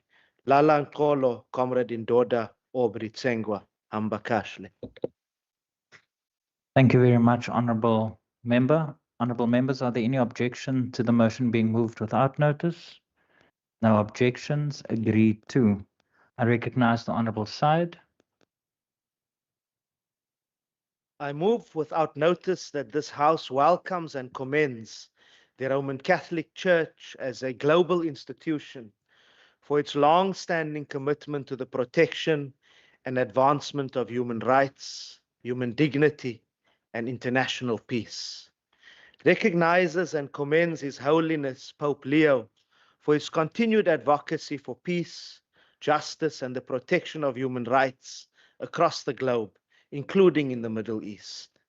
Welcomes the Pope's continued calls for an end to violence and for a just and lasting peace in the Middle East, including calling out the US and Israeli aggression against Iran.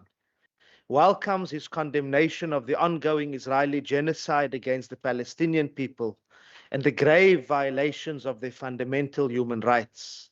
Specifically commends His Holiness Pope Leo for renewing his call for an end to the violence against the Palestinian people in the West Bank and the Gaza Strip, and calls for an immediate end to the violence against civilians, respect for international law and human rights, and a just, peaceful, and dignified resolution to the war that recognizes the rights and humanity of the Palestinian people. I so.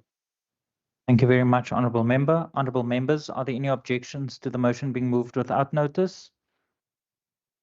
No objections. Agreed to. I recognize the Honourable Nkondlo.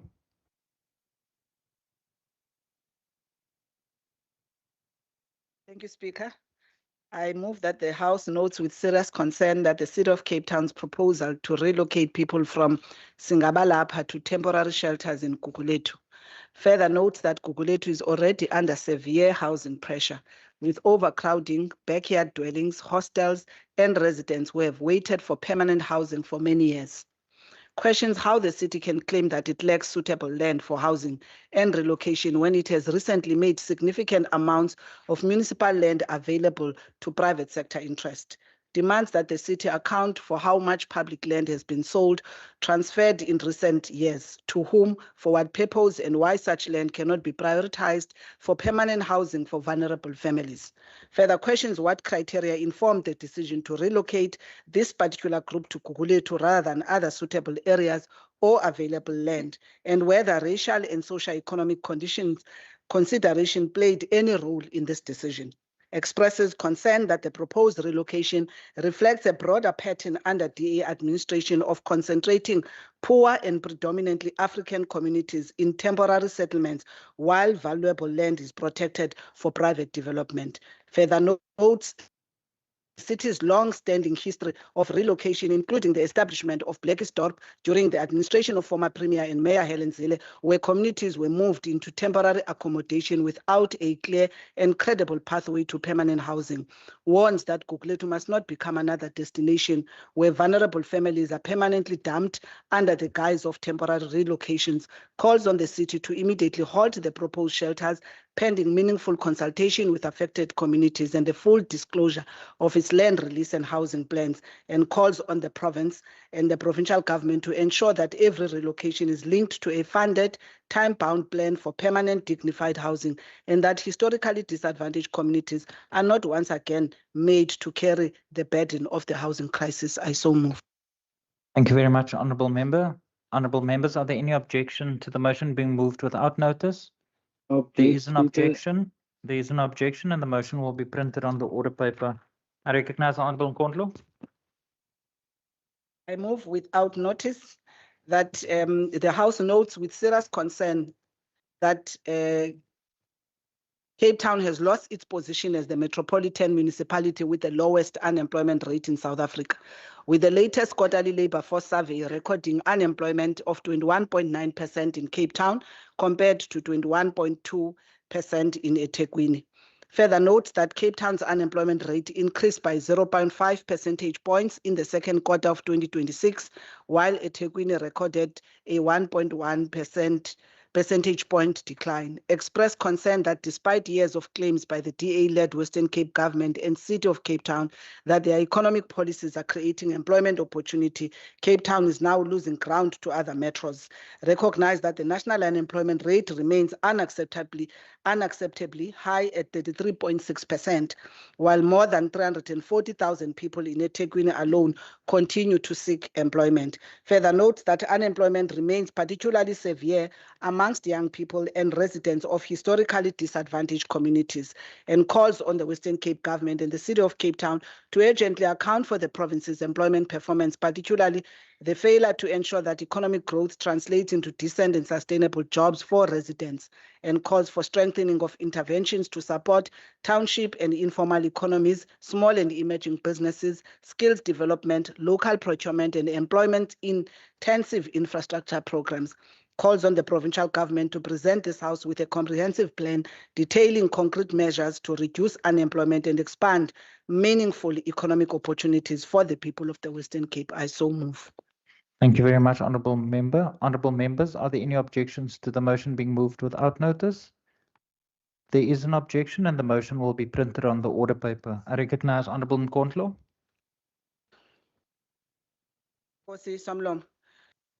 I move without notice that the House notes with grave concern reports that the Witzenberg Municipal Manager, David Nason, instructed municipal law enforcement officials and private security to stop officials of the National Department of Human Settlements from delivering building materials to families whose homes were destroyed by the recent floods in the Mnyamandao informal settlements. Condemns in strongest terms the abuse of administrative power for political contestation. Further notes that more than 200 structures were destroyed by the floods and the municipality did nothing to assist these families in this DA-led Ward 10. Condemns the reported abuse of law enforcement and private security to obstruct the delivery of humanitarian assistance by another sphere of government. Expresses concern and that political or administrative dispute must never be allowed to interfere with disaster relief or deprive vulnerable residents of urgently needed support. Calls on the MEC for local government to urgently investigate the conduct and irregular instructions of the municipal manager and determine whether municipal powers were abused. Further calls for accountability where officials are found to have unlawfully obstructed government assistance. And we call on Witzenberg Municipality to cooperate fully with national and provincial government in the provision of relief and rebuilding assistance, and demands that the interest, safety, and dignity of flood-affected residents must come before political party rivalry, territorial disputes, or partisan interests. I so move. Thank you very much, Honourable Member. Honourable members, are there any objections to the motion being moved without notice? There is an objection and the motion will be printed on the order paper. I recognize the Honourable Vin Vogel. Honourable Vin Vogel. Order members, you don't need to debate it. There was an objection. It's on the order paper and will become a debate at some point in the House. Honourable Vin Vogel. Thank you, Speaker. On behalf of the ANC, I move without notice that this House notes with concern reports that the Department of Health and Wellness may be considering the relocation or replacement of Lotus River Day Hospital. That this facility serves thousands of people from Lotus River, Grassy Park, Witten, Skarpkraal, Pelican Park, and surrounding areas. That for pensioners, persons with disability and those without transport, the location is about as accessibility, not convenience. And an extra 2.9 kilometers can deny healthcare to the most vulnerable. That there has been no proper, transparent and meaningful consultation with the affected communities, that this House therefore resolve to call on the MEC for Health and Wellness, Ms. Wenger, to urgently confirm whether any relocation is being considered. Demand that if a proposal exists, all processes be halted until full community consultation with Karasi Park, Wetland, Lotus River, and all affected areas has taken place. And insist that any decision prioritize access for pensioners, persons with disability, and those reliant on public transport and walking. I so move. Thank you very much. Are there any objections to the motion being moved without notice? There is an objection and the motion will be printed on the order paper. I recognize the Honorable Van Vogel. Thank you, Speaker. On behalf of the ANC, I move without notice that this House notes the appointment of Jack Coulont as MEC for Education and Wendy Kaiser-Philander as MEC for Social Development. Calls on both MEC to urgently address the persistent failures in their respective portfolios, including learner placement, overcrowding, school infrastructure and safety, GBV, substance abuse, unemployment, and inadequate support for vulnerable youth and families. Further notes that these appointments come amid growing public pressure on the DA-led Western Cape government over its failures to adequately respond to these challenges. Expresses concern that the reshuffle appears intended to deflect attention from the failures of the previous administration and to weaken the robust oversight led by the leader of the opposition, Honorable Khalid Said, particularly in the holding the premier and the Order. Order, members. There's a member on the floor. Please stop the clock. In holding the premier and the Department of Education Order. accountable. Order, Honorable Van Vogel. I'm trying to protect you. Order, members. Members on my right-hand side. There's a member on the floor. Honorable Van Vogel, you may continue. The clock, you can continue the clock. Express concerns that the reshuffle, I want to repeat this one. Yeah, repeat that sentence. I express concern that the reshuffle appears intended to deflect attention from the failures of the previous administration and to weaken the robust oversight led by the leader of the opposition, Honorable Khalid Said, particularly in holding the Premier in the Department of Education accountable, and affirms that the ANC caucus will not be distracted, silenced, or defocused, and will continue exposing failures and holding the DA-led government accountable in the interest of the people of the Western Cape. I so move. Thank you very much. Are there any objections to the motion being moved without notice? There is an objection and the motion will be printed on the order paper. I recognize the Honorable Barnes. Thank you, Speaker. Speaker, I move without notice that the House notes and welcome the revised electricity pricing policy announced by the Minister of Electricity and Energy, which seeks to make electricity bills more transparent by requiring clearer itemization of energy, transmission and distribution costs, municipal surcharges, and other charges. Further notes with concern that electricity costs continue to place a significant burden on households, particularly the poor and working class communities already struggling with the rising cost of living. Expresses concern that between 1 and 2.5 percentage points of electricity bills may currently reflect costs associated with unrecovered municipal debt to Eskom, effectively placing an additional burden on consumers who pay their accounts. Welcomes the proposed measures to prevent compliant households from subsidizing non-payment and strengthen access to free basic electricity for qualifying low-income households. Calls on the Western Cape government and municipalities to ensure that electricity tariffs, surcharges, and billing practices are transparent, fair, and affordable. further calls on the provincial government to actively participate in the public consultation process and advocate for the interest of vulnerable households in the Western Cape, and calls on the relevant authorities to ensure that the implementation of the revised policy protects consumers, strengthens accountability in municipal electricity revenue management, and ensures that no household is unfairly penalized for the failures of municipalities or other electricity distributors. I so move, Speaker. Thank you very much. Honourable Member. Honourable Members, are there any objections to the motion being moved without notice? No objections. Agreed to. I recognise the Honourable Lekker.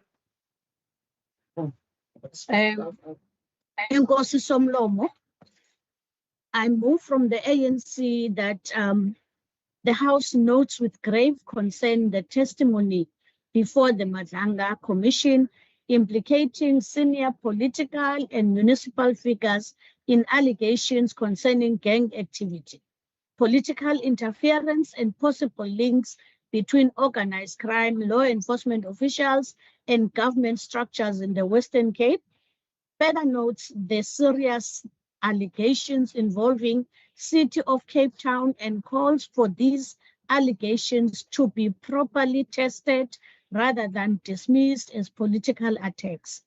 Expresses concern that any relationship between criminal networks and state institutions, including alleged influence over procurement, policing, or government decision-making, poses a serious threat to the rule of law and public safety. Calls on the House to instruct the Premier of the Western Cape to submit evidence before the Madlanga Commission, including evidence on gang activity in the province and alleged links between gangs, SAPS officials, the Western Cape government, and the City of Cape Town.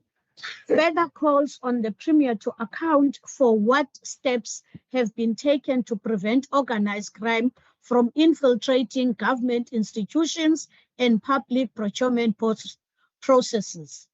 Calls for all officials implicated in credible allegations to cooperate fully with investigations and to be held accountable where wrongdoing is established, and demands a full transparency, accountability, and cooperation with the Commission, because no government or political office bearer can be above scrutiny when the safety and integrity of the people are at stake. I so move.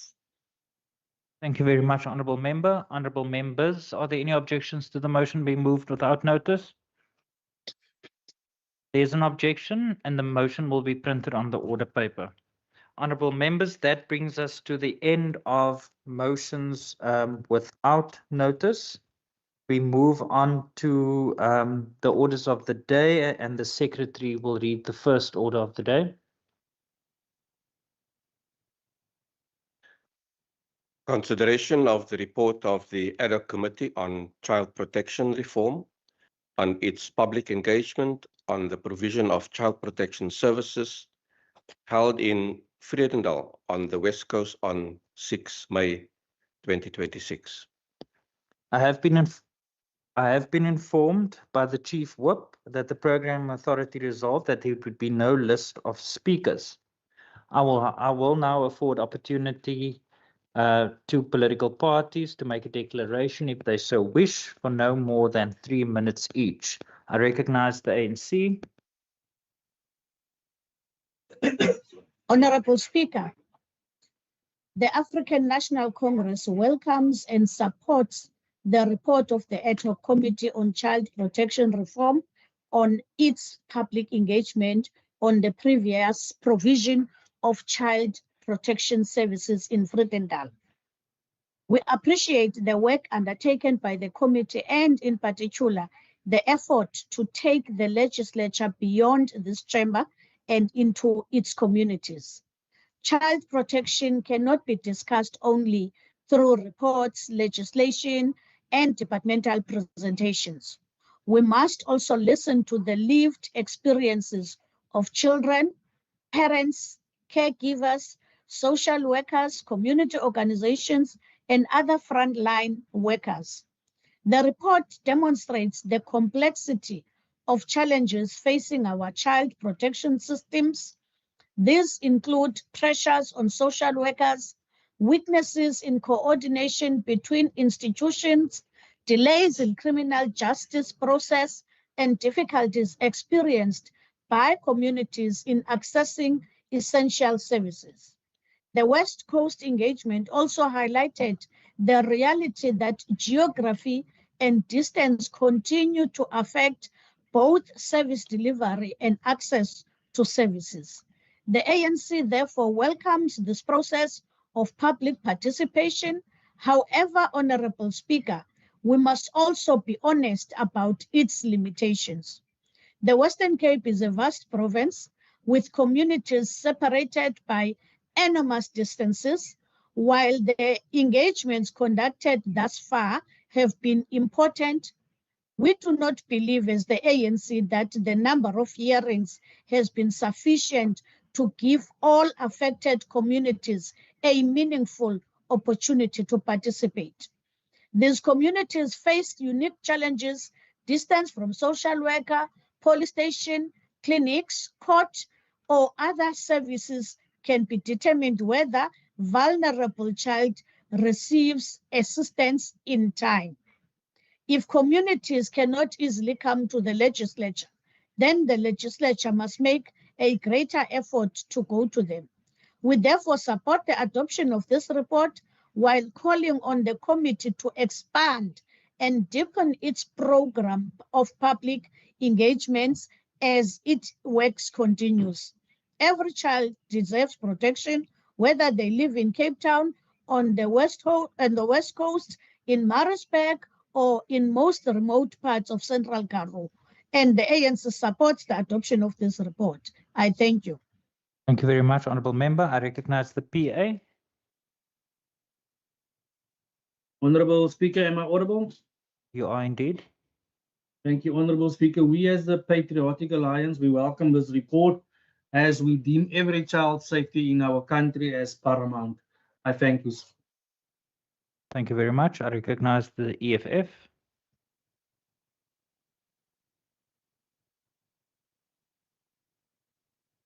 The EFF. And for the third time, the EFF. I then move on to the NCC.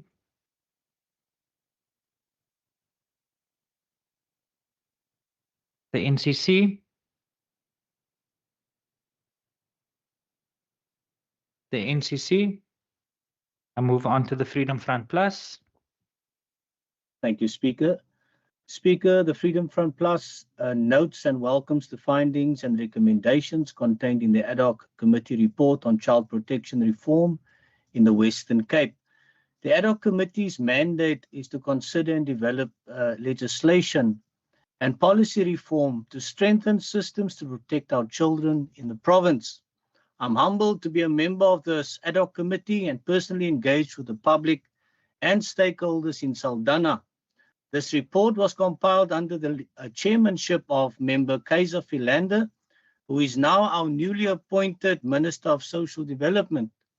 I wish her well in a new position, and I'm confident that she will serve the province with the same passion and dedication.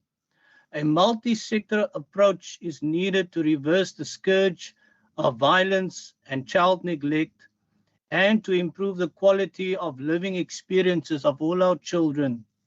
And this must include greater cooperation between the different spheres of government. I thank you, Speaker. Thank you very much. I recognize Al-Jamaa.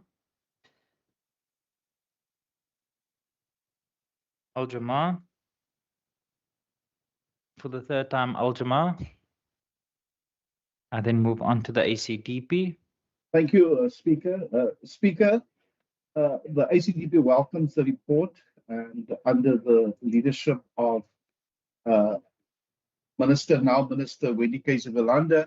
I know a lot of work has gone in when it comes to child protection reform, and we as the ACDP welcomes this report. Thank you. Thank you very much. I recognize Good. Speaker, we support the report. Thank you. Thank you. The Democratic Alliance. Honourable Speaker, I rise to reflect on the important public engagement held by the Ad Hoc Committee on Child Protection Reform in Vredendal on the 6th of May 2026. What became clear from this engagement is that protecting our children cannot be the responsibility of one department, one institution, or one sphere of government. It requires all of us to work together: government, law enforcement, the justice system, schools, healthcare services, communities, NGOs, and most importantly, families. The Vredendal engagement gave us a sobering picture of the challenges facing children in the West Coast. The Matsikama area has an estimated population of more than 73,000 people, with almost a third being children and young people. This places huge pressure on child protection and social services. We heard about poverty, seasonal unemployment, substance abuse, gender-based violence, long distance to services, limited placement options, and shortages of specialized facilities. These challenges do not exist in isolation. They reinforce one another and make vulnerable children even more vulnerable. Honourable Speaker, one of the most striking figures was that, as of March this year, more than 22,700 children in the Vredendal service area were receiving the Child Support Grant. This demonstrates both the reach of our social assistance system and the level of need within these communities. We also heard from SAPS about the serious crimes committed against children. While the Family Violence, Child Protection and Sexual Offences Unit has secured significant convictions, including 5 life sentences and numerous lengthy custodial sentences, the reality remains that many cases are never reported. And where children do report abuse, the system must be ready to support them. It is therefore deeply concerning that Vredendal does not have a Tutuzela Care Centre, a specialised sexual offences court, or sufficient counselling services for victims. These facilities are part of a support system that a traumatized child needs when they have experienced abuse. The engagement also highlighted the importance of prevention. Substance abuse among parents can contribute to neglect, abuse, and abandonment. Unsupervised children face increased risks of victimization. This is why we must intervene early. We need stronger family preservation programs. We need accessible social services in rural communities. We need schools, healthcare professionals, social workers, and police to identify risks early and respond together. Our children do not experience government and departmental silos. A child who is abused may need a police officer, a social worker, a doctor, a prosecutor, a teacher, and a counsellor, sometimes all within the same case. This is why government must work as one. Let us take the lessons from Vredendal and use them to strengthen our child protection system across the Western Cape. The DA supports this. Thank you very much. That your time's expired. Honourable members, I have to announce that there are currently 29 honourable members present and entitled to vote, and the House is therefore quorate. The question put before the House, that the Ad Hoc Committee on Child Protection Reform on its public engagement on the provision of child protection services held in Vredendal on the West Coast on the 6th of May 2026 be adopted. Are there any objections? No objections. Agreed to. The question is therefore approved. The report of the Ad Hoc Committee on Child Protection Reform on its public engagement on the provision of child protection services held in Vredendal on the West Coast on the 6th of May 2026 has therefore been adopted. The Secretary will read the second order of the day.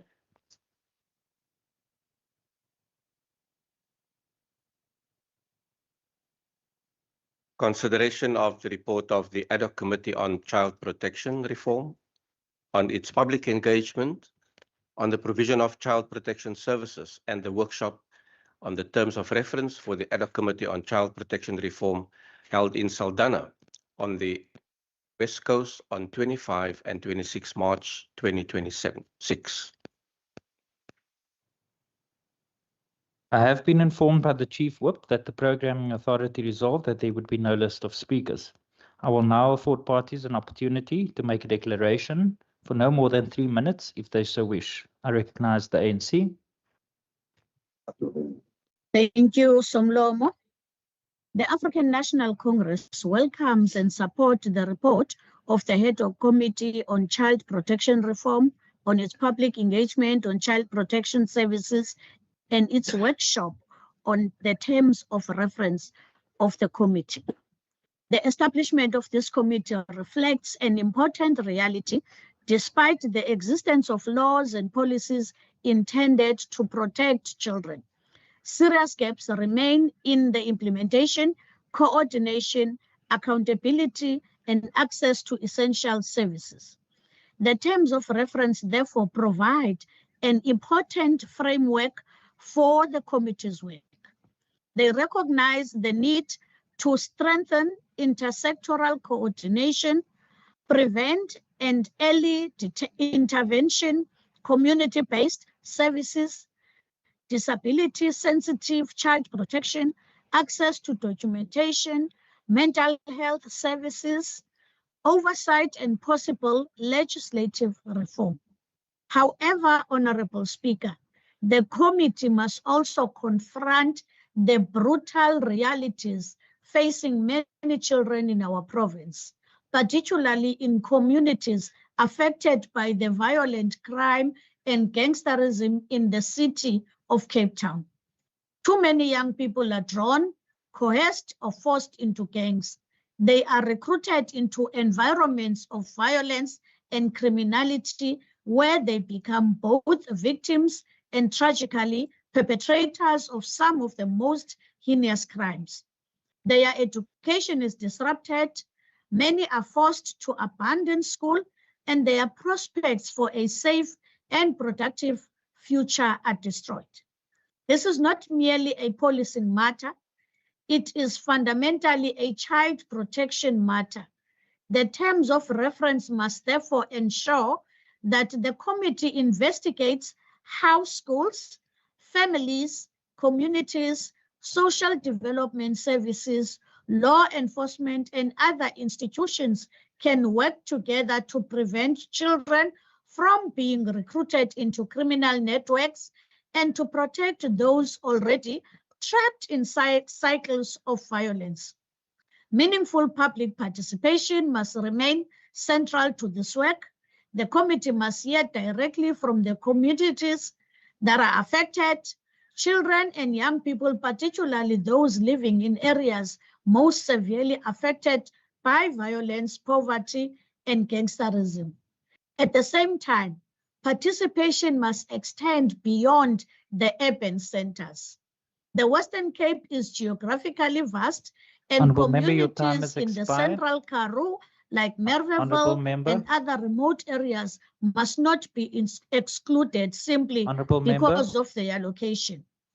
The ANC supports the adoption of the Honourable report Member, your time has and the expired. terms of reference, while calling on the committee to ensure that its work reflects the true reality Honourable Member. of a child vulnerability across our province. I thank you.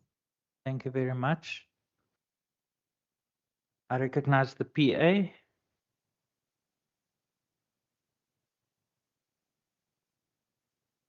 I recognize the PA.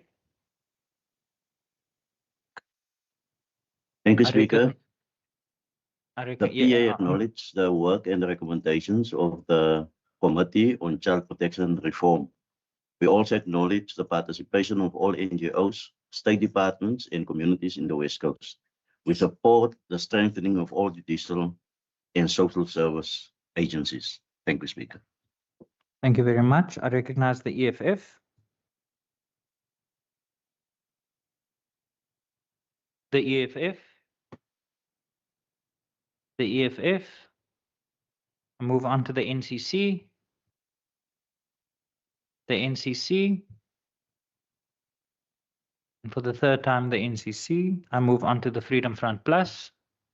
Speaker, the Freedom Front Plus welcomes this report, and we support the work that has been done, and we take note of the terms of reference.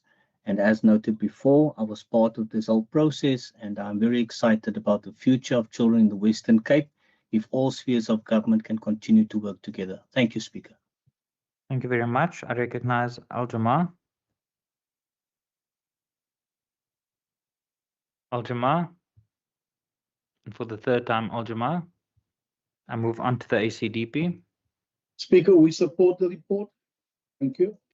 Thank you very much. I recognize Good. I recognize Good. For the third time, Good. I move on to the DA.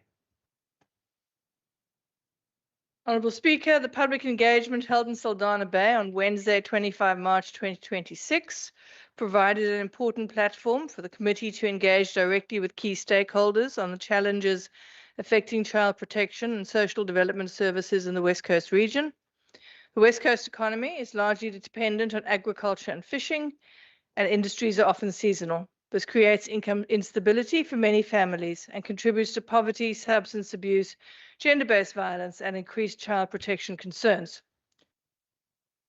The situation is much as was outlined in the previous report. Honourable Speaker, the message from the West Coast is clear. Our communities need accessible, adequately resourced and coordinated social services. We must invest in our social workers, strengthen community-based services, improve infrastructure, expand specialized placements, and ensure that vulnerable children receive protection without delay. Let us therefore continue strengthening the Department of Social Development and its partners so that no child is left behind because of poverty, geography, or lack of resources. The DA supports this report. I thank you. Thank you very much, Honourable Member. Honourable Members, I have to announce that there are currently 28 Honourable Members present and entitled to vote, and the House is therefore quorate. The question put before the House that the Ad hoc Committee on Child Protection Reform on its public engagement on the provision of child protection services and the workshop on the terms of reference for the Ad hoc Committee on Child Protection Reform held in Saldanha Bay on the West Coast on the 25th and 26th of March 2026 be adopted. Are there any objections? No objections. Agreed to. The report on the Ad hoc Committee on Child Protection Reform on its public engagement on the provision of child protection services and the workshop on the terms of reference for the Ad hoc Committee on Child Protection Reform held in Saldanha Bay on the West Coast on the 25th and 26th of March 2026 has therefore been adopted. Honourable members, that concludes the business for the day. The Secretary will now end the meeting and all members will be exited from the sitting. The House is adjourned.